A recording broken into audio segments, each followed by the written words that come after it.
ಹರೇ ಶ್ರೀನಿವಾಸ ಶ್ರೀ ರಾಘವೇಂದ್ರ ಸಪ್ತಾಹ ಮಹೋತ್ಸವದ 8 ದಿವಸಗಳ ಈ ಒಂದು ವಿಶೇಷವಾದ ಕಾರ್ಯಕ್ರಮದ 6ನೇ ದಿವಸಕ್ಕೆ ಈ ದಿವಸ ನಾವು ಕಾಲಿಟ್ಟಿದ್ದೇವೆ. ಇಂದು 10ನೇ ಮಾರ್ಚ್ 2011 ಗುರುವಾರ, ವಿಕೃತಿ ನಾಮ ಸಂವತ್ಸರದ ಫಾಲ್ಗುಣ ಮಾಸದ ಪಂಚಮಿ ದಿವಸ. ಕೊಪ್ಪಳ ಜಿಲ್ಲೆಯ ಕುಷ್ಟಗಿ ಪಟ್ಟಣದಲ್ಲಿ ಇರತಕ್ಕಂತಹ ಅತಿ ಜಾಗೃತಿಯಾದ ಒಂದು ಸ್ಥಳ, ಅಡವಿರಾಯಸ್ವಾಮಿಯ ಮುಖ್ಯ ಪ್ರಾಣೇಶನ ಒಂದು ಸನ್ನಿಧಾನದಲ್ಲಿ ಪರಮ ಪೂಜ್ಯ ಶ್ರೀ ಶ್ರೀ ಫಲಿಮಾರು ಮಠಾಧೀಶರಾದಂತಹ ಶ್ರೀ ಶ್ರೀ ವಿದ್ಯಾಧೀಶ ಶ್ರೀಪಾದಂಗಳವರ ಒಂದು ಅಧ್ಯಕ್ಷತೆಯಲ್ಲಿ ಶ್ರೀ ರಾಘವೇಂದ್ರ ಸಪ್ತಾಹ ಮಹೋತ್ಸವದ 6ನೇ ದಿವಸಕ್ಕೆ ಬೆಳಗ್ಗಿನಿಂದ ಈಗಾಗಲೇ ವಿವಿಧ ಕಾರ್ಯಕ್ರಮಗಳಿಂದ ಕಾಲಿಟ್ಟಿದ್ದೇವೆ. ಪ್ರಸ್ತುತ ಇನ್ನು ಸ್ವಲ್ಪ ಸಮಯದಲ್ಲಿಯೇ ಶ್ರೀ ಫಲಿಮಾರು ಮಠದ ಸುಧಾ ವ್ಯಾಸಂಗ ಮಾಡುತ್ತಿರತಕ್ಕಂತಹ ವಿದ್ಯಾರ್ಥಿಯಾದ ಶ್ರೀ ಶ್ರೀ ಹರಿಯಾಚಾರ್ಯ ಅವರಿಂದ ಪ್ರವಚನ ಮಾಲಿಕೆ, ಇದರ ನಂತರದಲ್ಲಿ ಬೆಂಗಳೂರಿನಿಂದ ಬಂದಿರತಕ್ಕಂತಹ ಶ್ರೀ ವಿಠೋಬಾಚಾರ್ಯರಿಂದ ಪ್ರಹ್ಲಾದ ಚರಿತ್ರೆಯ ಭಾಗವತ ದರ್ಶನದ ಅಡಿಯಲ್ಲಿ ಬರತಕ್ಕಂತಹ ಪ್ರಹ್ಲಾದನ ಪರಿಚಯ ಪ್ರವಚನ ಮಾಲಿಕೆ ವಿಶೇಷ ಪ್ರವಚನ. ನಂತರದಲ್ಲಿ ಶ್ರೀಗಳವರಿಂದ ಶ್ರೀರಾಯರ ಸ್ತೋತ್ರದ ಬಗ್ಗೆ ನಾವು ಏನು ಪ್ರತಿ ದಿವಸ ಕೇಳ್ತಾ ಇದ್ದೇವೆ ಅದರ ಮುಂದಿನ ಶೀರ್ಷಿಕೆಯ ಆದೇಶ ಅನುಗ್ರಹ ಸಂದೇಶ.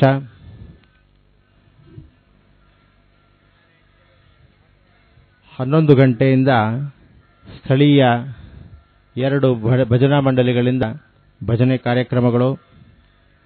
ನಂತರದಲ್ಲಿ ಗುರುರಾಜರಿಗೆ ಪಾದಪೂಜೆ, ಕನಕಾಭಿಷೇಕ, ಲಕ್ಷ ಪುಷ್ಪಾರ್ಚನೆ,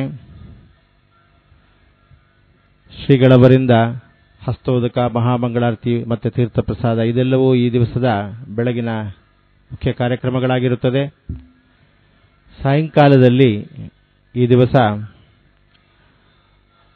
ಮತ್ತೆ ಬೆಂಗಳೂರಿನಿಂದ ಬಂದಿರತಕ್ಕಂತಹ ವಿದ್ವಾನ್ ವಿಠೋಬಾಚಾರ್ಯರಿಂದ ಅವರ ಮುಂದಿನ ಪ್ರವಚನದ ಬಾಲಿಕೆ ಈ ದಿವಸ ಕೊಟ್ಟಿರತಕ್ಕಂತಹ ವಿಚಾರ ಭಾಗವತ ದರ್ಶನದ ಅಡಿಯಲ್ಲಿ ಪ್ರಹ್ಲಾದನ ಒಂದು ಚರಿತ್ರೆಯ ಮುಂದಿನ ಶೀರ್ಷಿಕೆ.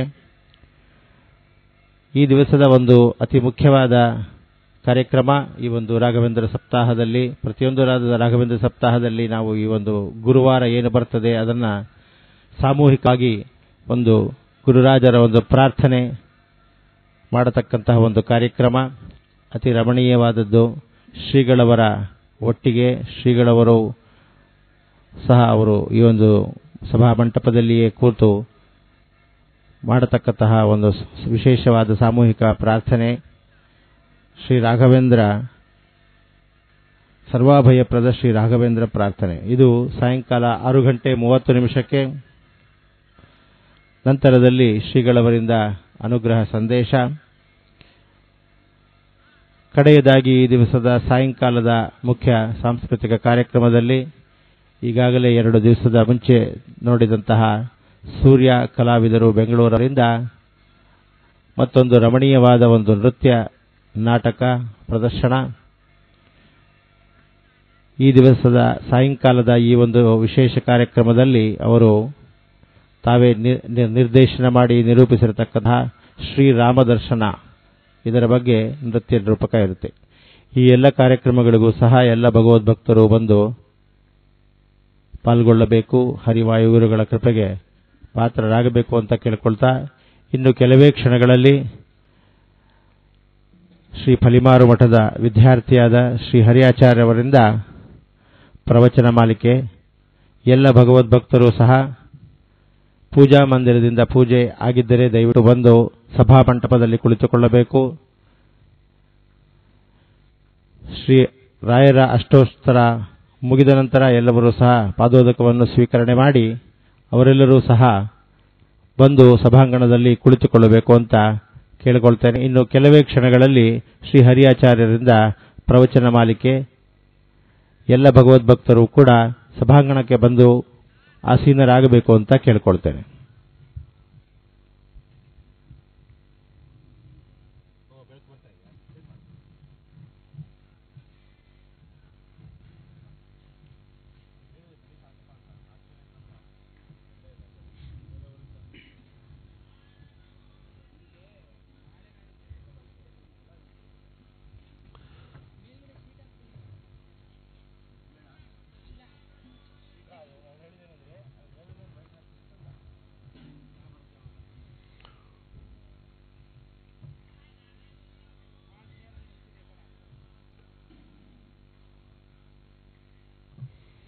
ಪಾದವ ತೋರೋ ಶ್ರೀರಾಮ ನಿನ್ನ ಪಾದವ ತೋರೋ ಶ್ರೀರಾಮ ಮೋಹನ ಗುಣಧಾಮ ನಿನ್ನ ಮೋಹನ ಮೋಹನ ಗುಣಧಾಮ ನಿನ್ನ ಮೋಹನ ಪಾದವ ತೋರೋ ಶ್ರೀರಾಮ ನಿನ್ನ ಪಾದವ ತೋರೋ ಶ್ರೀರಾಮ ವರಗುಣ ಜಾಲ ಸುರಗುಣ ಲೋಲ ವರಗುಣ ಜಾಲ ಸುರಗುಣ ಲೋಲ ಕರುಣಾಲವಾಲ ಕದಳಿ ಪಾಲ ಕರುಣಾಲವಾಲ ಕದಳಿ ಪಾಲ ಪಾದವ ತೋರೋ ಶ್ರೀರಾಮ ನಿನ್ನ ಪಾದವ ತೋರೋ ಶ್ರೀರಾಮ ಅಜಬವ ಪೂಜಿತ ಸುರವರ ಗಜವರ ಪಾಲಿತ ಅಜಬವ ಪೂಜಿತ ಗಜವರ ಪಾಲಿತ ಅಂಗಜ ಜನಕ ವಿಹಂಗ ಸುರಂಗ ಅಂಗಜ ಜನಕ ವಿಹಂಗ ಸುರಂಗ ತುಂಗ ವಿಹಾರ ಶ್ರೀರಂಗ ವಿಠಲ ಪಾದವ ತೋರೋ ಶ್ರೀರಾಮ ನಿನ್ನ ಪಾದವ ತೋರೋ ಶ್ರೀರಾಮ. ಹರೇ ಶ್ರೀನಿವಾಸ.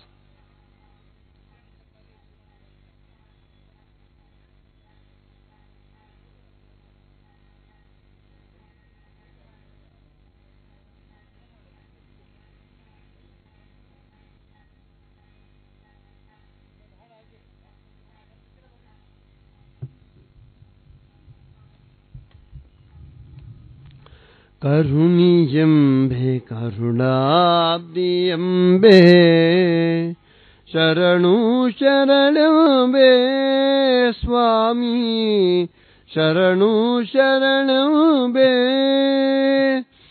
ಪರಮ ಭಗವತರ ಅರಿಗಳ ತರಿದು ನಿ ಪರಮ ಭಗವತರ ಅರಿಗಳ ತರಿದು ನಿ ನರಕ ತಪ್ಪಿಸಿ ನಿಜಪುರ ಕೊಯ್ಯುವಿ ಎಂದು ಕರುಣಿಯಂಬೆ ಕರುಣಾಬ್ದಿಯಂಬೆ ಶರಣು ಶರಣಂಬೆ ಸ್ವಾಮಿ ಶರಣು ಶರಣಂಬೆ ತಾಯಿಯಂಬೆ ಎನ್ನ ತವರೂರೆಂಬೆ ತಾಯಿಯಂಬೆ ಎನ್ನ ತವರೂರೆಂಬೆ ತ್ರಾಹಿ ತ್ರಾಹಿಯಂಬೆ ಸ್ವಾಮಿ ತ್ರಾಹಿ ತ್ರಾಹಿಯಂಬೆ ಬಾಯಂಬೆ ಮಲವರ ಗಾಯ ಕಾಣಿಸುತ್ತೀರೆ ಬಾಯಂಬೆ ಮಲವರ ಗಾಯ ಕಾಣಿಸುತ್ತೀರೆ ನೀಯ ಜಮಿಳಾಶ್ರಯವಿತ್ತೆಂಬೆ ಕರುಣಿಯಂಬೆ ಕರುಣಾಬ್ದಿಯಂಬೆ ಶರಣು ಶರಣಂಬೆ ತಾತನೆಂಬೆ ಆದ್ಯಾಪ್ತನೆಂಬೆ ತಾತನೆಂಬೆ ಆದ್ಯಾಪ್ತನೆಂಬೆ ನಾಥನಾಥೆಂಬೆ ಸ್ವಾಮಿ ನಾಥನಾಥೆಂಬೆ ಪಾತಕ ಗೌರವರ ತಂಕ ಬಿಡಿಸಿ ನಿ ಪಾತಕ ಗೌರವರ ತಂಕ ಬಿಡಿಸಿ ಸಂಪ್ರೀತಿಲಿ ಪಾಂಡವರ ಕಾಯುವಿಯಂಬೆ ಕರುಣಿಯಂಬೆ ಕರುಣಾಬ್ದಿಯಂಬೆ ಶರಣು ಶರಣೆಂಬೆ ಸ್ವಾಮಿ ಶರಣು ಶರಣೆಂಬೆ ಏಕನೆಂಬೆ ಅನೇಕನೆಂಬೆ ಏಕನೆಂಬೆ ಅನೇಕನೆಂಬೆ ಸಾಕು ಸಾಕ್ಯಂಬೆ ಸ್ವಾಮಿ ಸಾಕು ಸಾಕ್ಯಂಬೆ ಶ್ರೀಕಾಂತ ಪ್ರಸನ್ನ ವೆಂಕಟೇಕಾಂತ ಬಕುತರ ಶ್ರೀಕಾಂತ ಪ್ರಸನ್ನ ವೆಂಕಟೇಕಾಂತ ಬಕುತರ ಬೇಕಾಗಿ ದಡನು ಕುವಿಯಂಬೆ ಬೇಕಾಗಿ ದಡನು ಕುವಿಯಂಬೆ ಕರುಣಿಯಂಬೆ ಕರುಣಾಬ್ದಿಯಂಬೆ ಶರಣು ಶರಣೆಂಬೆ ಸ್ವಾಮಿ ಶರಣು ಶರಣೆಂಬೆ. ಹರೇ ಶ್ರೀನಿವಾಸ.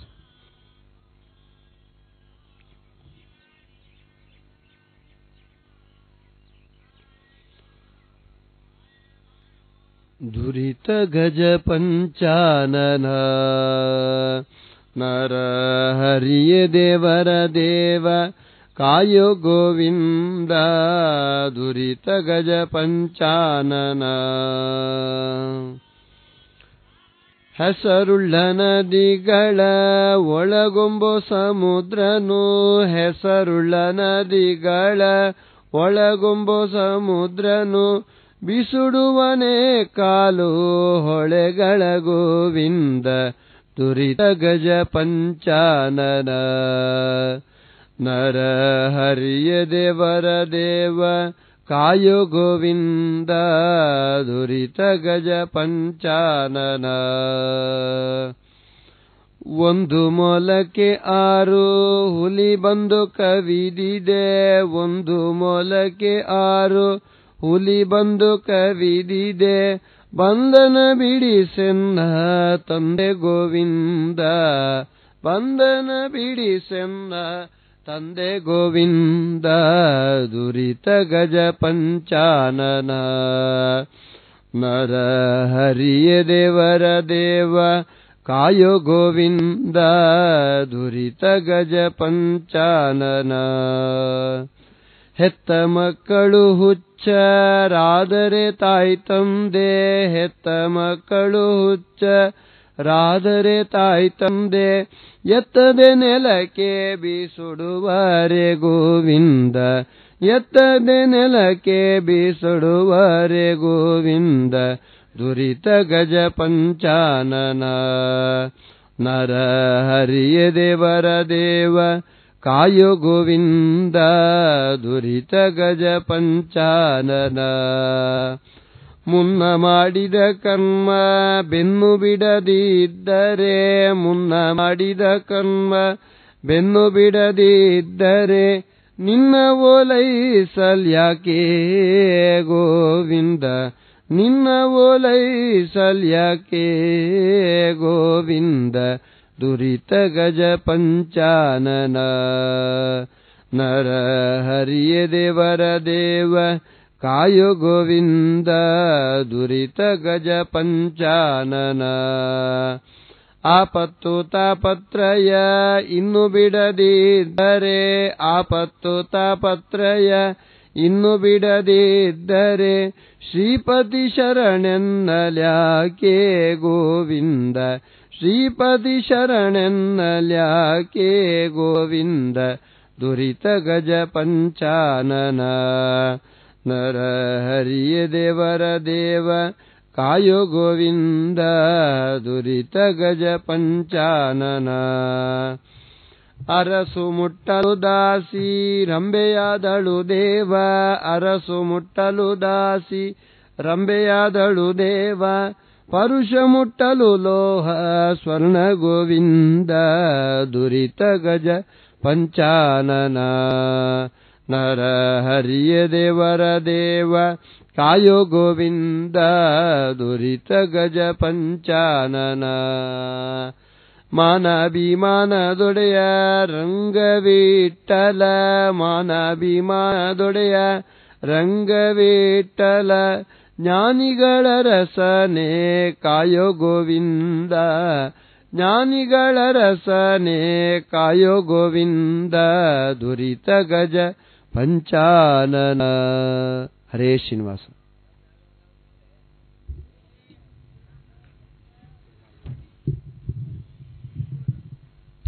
ಹರೇ ಶ್ರೀನಿವಾಸ. ಶ್ರೀ ರಾಘವೇಂದ್ರ ಸಪ್ತಾಹ ಮಹೋತ್ಸವದ ಈ ದಿವಸದ ಅಂದರೆ 6ನೇ ದಿವಸದ ಒಂದು ಬೆಳಗಿನ ಮುಖ್ಯ ಕಾರ್ಯಕ್ರಮಗಳಲ್ಲಿ ಮೊದಲನೆಯದಾಗಿ ಪ್ರವಚನ ಮಾಲಿಕೆಯಲ್ಲಿ ಶ್ರೀ ಫಲಿಮಾರು ಮಠದ ಸುಧಾ ವಿದ್ಯಾರ್ಥಿಯಾದಂತಹ ಶ್ರೀಹರಿ ಅವರಿಂದ ಪ್ರವಚನ ಪ್ರಾರಂಭವಾಗ್ತಾ ಇದೆ. ಎಲ್ಲ ಭಗವದ್ಭಕ್ತರು ಕೂಡ ಅಲ್ಲಿ ಅಷ್ಟೋತ್ತರ ಈಗಾಗಲೇ ಮುಗಿದಿದೆ. ಎಲ್ಲ ಭಕ್ತರು ಕೂಡ ಬಂದು ಇಲ್ಲಿ ಸಭಾಂಗಣದಲ್ಲಿ ಕುಳಿತುಕೊಳ್ಳಬೇಕು ಅಂತ ಕೇಳ್ಕೊಳ್ತೇನೆ. ಇನ್ನು ಕೆಲವೇ ಕ್ಷಣಗಳಲ್ಲಿ ಶ್ರೀಹರಿ ಅವರಿಂದ ಪ್ರವಚನ ಮಾಲಿಕೆ ಪ್ರಾರಂಭವಾಗಲಿದೆ. ಶ್ರೀ ರಾಘವೇಂದ್ರ ಸಪ್ತಾಹ ಮಹೋತ್ಸವದ ಈ ದಿವಸದ ಕಾರ್ಯಕ್ರಮದಲ್ಲಿ ನಮ್ಮೊಡನೆ ಬಂದಿರತಕ್ಕಂತಹವರು ಶ್ರೀಹರಿ, ಮೂಲತಃ ಉಡುಪಿಯ ನಿವಾಸಿಗಳಾದಂತಹ ಇವರು ಪ್ರಸ್ತುತ ಫಲಿಮಾರು ಮಠಾಧೀಶರಾದಂತಹ ಶ್ರೀ ಶ್ರೀ ವಿದ್ಯಾಧೀಶ ಶ್ರೀಪಾದಂಗಳವರ ಬಳಿ ಸುಧಾ ವ್ಯಾಸಂಗವನ್ನ ಮಾಡ್ತಾ ಇರ್ತಾರೆ. ಈ ವರ್ಷ ಅವರ ಒಂದು ಅಂತಿಮ ವರ್ಷದ ಈ ಒಂದು ಸುಧಾ ವ್ಯಾಸಂಗದ ಅವಧಿಯಾಗಿರುತ್ತದೆ. ಅವರಿಗೆ ಈ ದಿವಸದ ಒಂದು ಪ್ರವಚನ ಮಾಲಿಕೆಯಲ್ಲಿ ಕೊಟ್ಟಿರತಕ್ಕಂತಹ ವಿಚಾರ ಸಂಸಾರದ ಬಿಡುಗಡೆ. ಇದರ ಬಗ್ಗೆ ಅವರು ತಮ್ಮ ಪ್ರವಚನವನ್ನು ನೀಡಲಿದ್ದಾರೆ. ಶ್ರೀ ರಾಘವೇಂದ್ರ ಸಪ್ತಾಹ ಕಾರ್ಯಾಚರಣೆ ಸಮಿತಿ ಮಂತ್ರಾಲಯ ಹಾಗೂ ಬ್ರಾಹ್ಮಣ ಸಮಾಜ ಕುಷ್ಟಗಿಯ ಪರವಾಗಿ ಅವರನ್ನು ಹಾರ್ದಿಕವಾಗಿ ಸ್ವಾಗತಿಸುತ್ತಾ ಅವರು ತಮ್ಮ ಪ್ರವಚನವನ್ನು ನೀಡಬೇಕು ಅಂತ ಕೇಳಿಕೊಳ್ತೇನೆ. ಜಯತಿ ಹರಿರಚಿಂತ್ಯ ಸರ್ವದೇವೈಕವಂದ್ಯ ಪರಮಗುರುರಭೀಷ್ಟ ವಾಪ್ತಿದ ಸಜ್ಜನಾನಾಂ ನಿಖಿಲ ಗುಣಗಣಾರ್ಣೋ ನಿತ್ಯ ನಿರ್ಮುಕ್ತ ದೋಷಃ ಸರಸಿಜನೇನೋಜೋ ಶ್ರೀಪತಿರ್ಮಾನದೋನಃ ಮನ್ಮನೋಹಾರಿಣಂ ದೇವಂ ಸಾನುಜಂಚತೂತಕಂ ತಿಷ್ಟಂತಂ ರಮಯಾಯುಕ್ತಂ ರಾಮಂ ಸ್ಮಿತಮುಖಂ ಭಜೆ. ಪೂಜ್ಯಾಯ ರಾಘವೇಂದ್ರಾಯ ಸತ್ಯಧರವರದಾಯದ ಭಜತಾಂ ಕಲ್ಪವೃಕ್ಷಾಯ ನಮತಾಂ ಕಾಮದಿನವೇ. ಅಭ್ರಮಂ ಭಂಗರಹಿತಂ ಅಜಡಂ ವಿಬಲಂ ಸದಾ ಆನಂದತೀರ್ಥಪುತಲಂ ಭಜೆ ತಾಪತ್ರಯಾಪಹಂ. ಮಿಥ್ಯಾ ಸಿದ್ಧಾಂತ ದುರ್ಧ್ವಾಂತ ಪ್ರಧ್ವಂ ತನ ವಿಚಕ್ಷಣಃ ಜಯತೀರ್ಥಾಗ್ಯಧರಣಿರ್ಭಾಸತಾನ್ನೋ ಹೃದಂಬರೇ. ಆಪಾದಮೂಲಿಪರ್ಯಂತಂ ಗುರುಣಾಮಾಕೃತಿಂ ಸ್ಮರೇತ್ ತೇನ ವಿಘ್ನಾಃ ಪ್ರಣಶ್ಯಂತಿ ಸಿದ್ಧ್ಯಂತಿ ಚ ಮನೋರಥಾಃ. ಸಮಸ್ತಗುರುಭ್ಯೋ ನಮಃ. ಶ್ರೀಗುರುಭ್ಯೋ ನಮಃ. ಗುಣಪರಿಪೂರ್ಣನಾದಂತಹ ದೋಷದೂರಾದಂತಹ ಭಗವಂತನನ್ನು ಸ್ಮರಿಸುತ್ತಾ, ಹಾಗೆ ನಮ್ಮ ಗುರುಗಳಾದ ವಿದ್ಯಾಧೀಶ ತೀರ್ಥರನ್ನು ಕೂಡ ಈ ಸಮಯದಲ್ಲಿ ಅವರನ್ನು ಅಭಿನಂದಿಸುತ್ತಾ, ಹಾಗೆ ಇಲ್ಲಿ ನೆರೆದಿರತಕ್ಕಂತಹ ಅಧ್ಯಾತ್ಮ ಬಂಧುಗಳನ್ನು ಕೂಡ ಮನಸ್ಸಿನಲ್ಲಿ ಸ್ಮರಣೆ ಮಾಡ್ತಾ, ಮನೋವಿಶುದ್ಧೈ ಚರಿತಾನುವಾದ ಅಂತ. ಯಾಕೆಂದರೆ ನಮ್ಮ ಅಂತಃಕರಣ ಶುದ್ಧಿಯಾಗಬೇಕಾದ್ರೆ ಭಗವಂತನ ನಾಮಸ್ಮರಣೆಗಳನ್ನು, ಭಗವಂತನ ಗುಣಗಳನ್ನು ನಾವು ಅನುಸಂಧಾನ ಚಿಂತನೆಯನ್ನು ಮಾಡಬೇಕಂತೆ. ಆವಾಗ ನಮ್ಮ ಮನಸ್ಸು ಅಂತಃಕರಣ ಅನ್ನೋದು ಏನಿದೆ ಅದು ಶುದ್ಧ ಆಗ್ತದೆ ಅಂತ ಹೇಳ್ತಾರೆ. ಅದಕ್ಕೋಸ್ಕರ ಒಂದು 4 ಭಗವಂತನ ಬಗ್ಗೆ ಸಂಕೀರ್ತನೆಯನ್ನು ಮಾಡಬೇಕು ಅಂತ ಇಚ್ಛಿಸಿದ್ದೇನೆ. ಮಧ್ವವಿಜಯದಲ್ಲಿ ಆಚಾರ್ಯರು ಹೇಳ್ತಾರೆ ಏನಂದ್ರೆ, ಅಷ್ಟಭಿರ್ ಭಾವಪುಷ್ಪೈಹಿ ಅಂತ. ನಾವು ಭಗವಂತನಿಗೆ ನಿತ್ಯವೂ ಕೂಡ 8 ವಿಧವಾದ ಪುಷ್ಪಗಳನ್ನು ಸಮರ್ಪಣೆ ಮಾಡಬೇಕಂತೆ. ಅದು ಯಾವುದಂತ ಹೇಳಿದ್ರೆ, ಅಹಿಂಸಾ ಪ್ರಥಮಂ ಪುಷ್ಪಂ ಪುಷ್ಪಮಿಂದ್ರಿಯ ನಿಗ್ರಹ, ಸರ್ವಭೂತ ದಯಾಪುಷ್ಪಂ ರತ್ಯಪುಷ್ಪಂ ವಿಶೇಷತಃ, ಜ್ಞಾನಪುಷ್ಪಂ ದಭಪುಷ್ಪಂ ಕ್ರಿಯಾಪುಷ್ಪಂ ತಥೈವಚ ಅಂತ. ಆ 8ರಲ್ಲಿ ಜ್ಞಾನಪುಷ್ಪ ಅಂತ ಎನ್ನತಕ್ಕಂತಹ ಒಂದು ಪುಷ್ಪವನ್ನು ನಾವು ಭಗವಂತನಿಗೆ ಸಮರ್ಪಣೆ ಮಾಡಬೇಕಂತೆ. ಆ ಪ್ರಕಾರವಾಗಿ ಇವತ್ತಿನ ದಿವಸದಲ್ಲಿ ಆ ಭಗವಂತನಿಗೆ ಜ್ಞಾನಪುಷ್ಪ ಎನ್ನತಕ್ಕಂತಹ ಪುಷ್ಪವನ್ನು ಭಗವಂತನಿಗೆ ಸಮರ್ಪಣೆ ಮಾಡಬೇಕು ಅಂತ ಇಚ್ಛಿಸ್ತಾ ಇದ್ದೇನೆ.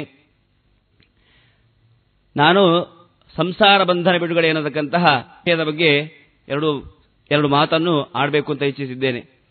ಸಂಸಾರ ಅಂತ ಹೇಳಿದ್ರೆ ಶಾಸ್ತ್ರದಲ್ಲಿ ಹೇಳ್ತಾರೆ, ಒಂದು ಚಕ್ರಕ್ಕೆ ಶಾಸ್ತ್ರದಲ್ಲಿ ಸಂಸಾರವನ್ನು ಹೋಲಿಸ್ತಾರೆ. ಹೇಗೆ ಹೇಳಿದ್ರೆ, ಚಕ್ರದಲ್ಲಿ ಒಂದು ತಿರುಗಿದ ಭಾಗ ಪುನಃ ಹೇಗೆ ತಿರುಗ್ತಾ ಇರ್ತದೋ ಹಾಗೆ ಈ ಸಂಸಾರ ಕೂಡ ಹಾಗಂತೆ. ಸುಖಸ್ಯಾನಂತರಂ ದುಃಖಂ ದುಃಖಸ್ಯಾನಂತರಂ ಸುಖಂ ಚಕ್ರವರ್ತ್ ಪರಿವರ್ತಂತೆ ಸುಖಾನಿಜ ದುಃಖಾನಿಚ ಅಂತ. ಹೇಗೆ ಚಕ್ರದ ಭಾಗ ಒಂದು ತಿರುಗಿದ ಭಾಗ ಇನ್ನೊಮ್ಮೆ ತಿರುಗ್ತಾ ಇರ್ತದೋ ಹಾಗೆ ಈ ಸಂಸಾರದಲ್ಲಿ ಕೂಡ ಒಂದು ಸಲ ಕಷ್ಟ ಬರ್ತದೆ, ಒಂದು ಸಲ ಸುಖ ಬರ್ತದೆ. ಆದರೆ ಈ ಸಂಸಾರವನ್ನೇ ನಾವು ತುಂಬಾ ಸುಖ ಅಂತ ತಿಳ್ಕೊಳ್ತೇವೆ. ಶಾಸ್ತ್ರ ಅಲ್ಲಿ ಉಪನಿಷತ್ತಲ್ಲಿ ಹೇಳ್ತಾರೆ ಸ್ವಾದು ಇವ ಅತ್ತಿ ಅಂತ. ಈ ಸಂಸಾರವನ್ನು ನಾವು ಸುಖ ಅಂತ ತಿಳ್ಕೊಳ್ತೇವೆ, ಅದರಲ್ಲಿ ಕೂಡ ಸ್ವಲ್ಪ ಎನ್ನುವುದು ಸುಖ ಎನ್ನುವುದು ಕೂಡ ಸ್ವಲ್ಪವೂ ಇಲ್ಲ ಅಂತ ಹೇಳ್ತಾರೆ. ಹಾಗಿರುವಾಗ ನಾವು ನಿತ್ಯದಲ್ಲಿ ಕೂಡ 2 ವಿಧವಾದ ಸ್ನಾನವನ್ನು ಮಾಡಬೇಕಂತೆ. ಯಾವುದು ಅಂತ ಹೇಳಿದ್ರೆ ನಮ್ಮ ಈ ದೇಹದಲ್ಲಿ ಹೇಗೆ ಆ ಒಂದು ದುರ್ಗಂಧ ಕಶ್ಮಲಗಳು ಹೇಗಿರ್ತದೋ ಹಾಗೆ ಈ ಷಡ್ವೈರಿಗಳು, ಆ ಕಾಮ ಕ್ರೋಧ ಇರತಕ್ಕಂತಹ ಎಲ್ಲ ದುರ್ಗಂಧಗಳು ನಮ್ಮಲ್ಲಿ ಆ ಶರೀರದಲ್ಲಿದೆ. ಅಂತಹ ಅದೆಲ್ಲ ದೂರವಾಗಬೇಕಾದ್ರೆ ಭಗವಂತನ ಜ್ಞಾನ ಭಕ್ತಿ ವೈರಾಗ್ಯ ಅನ್ನತಕ್ಕಂತಹ ಒಂದು ಮೃತ್ತಿಗೆಯಿಂದ ನಾವು ನಿತ್ಯವೂ ಸ್ನಾನ ಮಾಡಬೇಕಂತೆ ಹೇಳ್ತಾರೆ. ಆ ಸ್ನಾನ ಯಾವುದು ಅಂತ ಹೇಳಿದ್ರೆ ನಾವು ನಿತ್ಯವಾಗಿ ಮಾಡ್ತೇವೆ. ಒಂದು ಮೃತ್ತಿಗೆಯಿಂದಾಗಲಿ ಅಥವಾ ನೀರಿನಿಂದಾಗಲಿ ಬಾಹ್ಯವಾಗಿ ಸ್ನಾನ ಮಾಡ್ತೇವೆ, ಮೃತ್ತಿಗೆಯನ್ನು ಹಾಕಿಕೊಂಡು. ಹಾಗೆ ಆಂಧ್ರವಾಗಿ ಅಂದ್ರೆ ಮನಸ್ಸಿನ ಒಳಗಿಂದ ಕೂಡ ಅಂತಃಕರಣದಲ್ಲಿ ಕೂಡ ಸ್ನಾನವನ್ನು ಮಾಡಬೇಕಂತೆ. ಒಂದು ಬಾಹ್ಯ, ಒಂದು 2 ವಿಧವಾದ ಸ್ನಾನವನ್ನು ನಾವು ನಿತ್ಯವೂ ಮಾಡಬೇಕು. ಒಂದು ಬಾಹ್ಯ, ಒಂದು ಆಂತರಿಕ. ಬಾಹ್ಯವಾದ ಸ್ನಾನ ಯಾವುದು ಹೇಳಿದ್ರೆ ಮೃತ್ತಿಕೆ ಇತ್ಯಾದಿಗಳಿಂದ ಬಾಹ್ಯ ಸ್ನಾನ ಅಂತ ಹೇಳ್ತಾರೆ ಅದನ್ನು. ಇನ್ನು ಆಂತರಿಕ ಸ್ನಾನ ಯಾವುದು ಅಂತ ಹೇಳಿದ್ರೆ ಅಯಂ ಸರ್ವೇಷ್ಟ ದಾತಾಮೇ ಸರ್ವಾರಿಷ್ಟ ನಿವಾರಕ ಸರ್ವೋತ್ಕೃಷ್ಟೋಯಮೇವೈಕಃ ತದೀಯೋಹಂ ಸಮೇಪತಿ ಅಂತ. ಆ ಆಂತರ ದೀಕ್ಷೆ, ಆಂತರಿಕ ಸ್ನಾನ ಯಾವುದು ಅಂತ ಹೇಳಿದ್ರೆ ಅಯಂ ಸರ್ವೇಷ್ಟ ದಾತಾಮೆ, ಈ ಭಗವಂತ ಏನಿದ್ದಾನೆ ನನಗೆಲ್ಲ ಇಷ್ಟವಾದಂತಹ ವಸ್ತುಗಳೆಲ್ಲ ಕೊಡತಕ್ಕವನು. ಏನು ನಮಗೆ ಬೇಕು ಆ ಭಗವಂತನ ಭಕ್ತಿ ಜ್ಞಾನ ಅಥವಾ ಹೆಂಡತಿ ಮಕ್ಕಳು ಮನೆ ಭಾಗ್ಯ ಏನೆಲ್ಲ ಇಷ್ಟವಾದ ವಸ್ತುಗಳಿದೆ ಅದನ್ನೆಲ್ಲ ಭಗವಂತ ಕೊಡತಕ್ಕವನು. ಅಯಂ ಸರ್ವೇಷ್ಟ ದಾತಾಮೆ ಸರ್ವಾರಿಷ್ಟ ನಿವಾರಕ, ನಮಗೆ ಏನೆಲ್ಲ ದುಃಖ ಈ ಸಂಸಾರದಲ್ಲಿ ಇದೆ, ಯಾವುದು ಅನಿಷ್ಟ ಅಂತ ಇದೆ ಅದನ್ನೆಲ್ಲ ದೂರ ಮಾಡತಕ್ಕವನು. ಸರ್ವೋತ್ಕೃಷ್ಟೋಯಮೇವೈಕ, ಅಂತಹ ಭಗವಂತ ಹರಿಯು ಸರ್ವೋತ್ತಮನಾಗಿದ್ದಾನೆ ಅನ್ನತಕ್ಕಂಥ ಜ್ಞಾನ ಬೇಕಂತೆ. ತದೀಯೋಹಂ ಸಮೇಪತಿ, ಅಂತಹ ಭಗವಂತ ನನಗೆ ಸ್ವಾಮಿಯಾಗಿದ್ದಾನೆ ಅಂತ ಏನು ಚಿಂತನೆ ಇದೆ ಅದನ್ನು ಆಂತರಿಕ ಸ್ನಾನ ಅಂತ ಹೇಳ್ತಾರೆ. ಈ ರೀತಿಯಾಗಿ ನಾವು ನಿತ್ಯವೂ 2 ವಿಧವಾದ ಸ್ನಾನವನ್ನು ಮಾಡಬೇಕಂತೆ. ಈ ಸಂಸಾರ ಹೇಳಿದ್ರೆ ಕತ್ತಲೆ ಅಂತ ಹೇಳ್ತಾರೆ. ಒಂದು ದೊಡ್ಡ ಅರಣ್ಯದಲ್ಲಿ ತುಂಬಾ ಕತ್ತಲೆ ಎಲ್ಲ ಆವರಣವಾಗಿರ್ತದೆ, ಅದರಲ್ಲಿ ಕೂಡ ಅದರಲ್ಲಿ ಮಿಂಚು ಹುಳ ಎನ್ನತಕ್ಕಂತಹ ಒಂದು ಜೀವಿಯಿಂದ ಸ್ವಲ್ಪ ಹೇಗೆ ಬೆಳಕು ಬರ್ತದೋ ಹಾಗೆ ಈ ಸಂಸಾರ ಕೂಡ ಅಷ್ಟೇ. ಇದರಲ್ಲಿ ಇರುವುದೆಲ್ಲ ಕತ್ತಲೆ, ನಾವು ಆದರೂ ಕೂಡ ಇದನ್ನು ತುಂಬಾ ಬೆಳಕು ಅಂತ ತಿಳ್ಕೊಳ್ತೇವೆ. ಹೇಗೆ ಒಂದು ಕತ್ತಲೆಯಲ್ಲಿದ್ದ ವಸ್ತು ಒಂದು ಯಾವುದಾದ್ರೂ ವಸ್ತು ಇದ್ರೆ ಅಲ್ಲಿ ಹೇಗೆ ಒಂದು ಪ್ರಕಾಶಮಾನವಾದ ಒಂದು ಏನೋ ದೀಪವೋ ಏನಾದರೂ ತಂದಾಗ ಆ ಕತ್ತಲೆಯಲ್ಲಿದ್ದ ವಸ್ತು ನಮಗೆ ಹೇಗೆ ಪ್ರಕಾಶಮಾನವಾಗ್ತದೋ ಹಾಗೆ ಭಗವಂತನ ಜ್ಞಾನ ಎನ್ನತಕ್ಕಂತಹ ನಾವು ಆ ದೀಪವನ್ನು ತಂದಾಗ ನಮ್ಮಲ್ಲಿರತಕ್ಕಂತಹ ಏನು ಆ ಕತ್ತಲೆಗೆ ಸದೃಶವಾದ ಅಜ್ಞಾನ ಇದೆ ಅದೆಲ್ಲ ನಾಶವಾಗ್ತದದ್ದೇ. ಆ ಅಜ್ಞಾನ ಎಲ್ಲ ನಾಶ ಆಗಬೇಕಾದ್ರೆ ಭಗವಂತನ ನಾವು ಭಕ್ತಿಯನ್ನು ಭಗವಂತನ ಅನುಗ್ರಹವನ್ನು ಸಂಪಾದನೆ ಮಾಡಬೇಕು ಅಂತ ಹೇಳ್ತಾರೆ.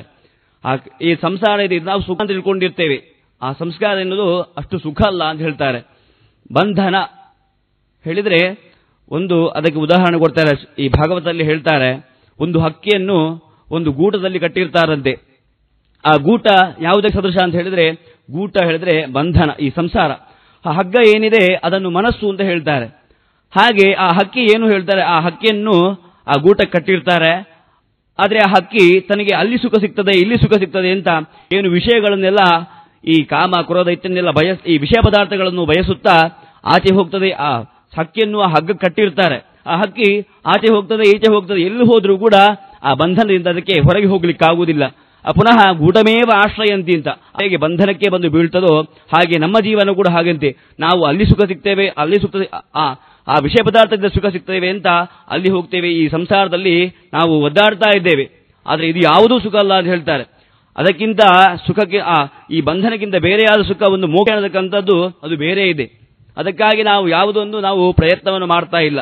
ಆ ಸುಖವನ್ನು ಶ್ರೇಷ್ಠವಾದದ್ದು ಹೇಳ್ತಾರೆ. ಆ ಬಂಧನ ಹೇಳಿದ್ರೆ ಗೂಟ, ಆ ಹಕ್ಕಿ ಏನಿದೆ ಅದು ಜೀವಿ. ಆ ಜೀವಿ ಅಲ್ಲಿ ಸುಖ ಸಿಗ್ತದೆ ಇಲ್ಲಿ ಸುಖ ಸಿಗ್ತದೆ ಅಂತ ಎಲ್ಲಾ ಕಡೆ ಹೋಗ್ತಾ ಇರ್ತದೆ. ಆದ್ರೆ ಆ ಸುಖ ಏನಿದೆ ಅದು ನಮಗೆ ಪ್ರಾಪ್ತಿಯೇ ಆಗುವುದಿಲ್ಲ.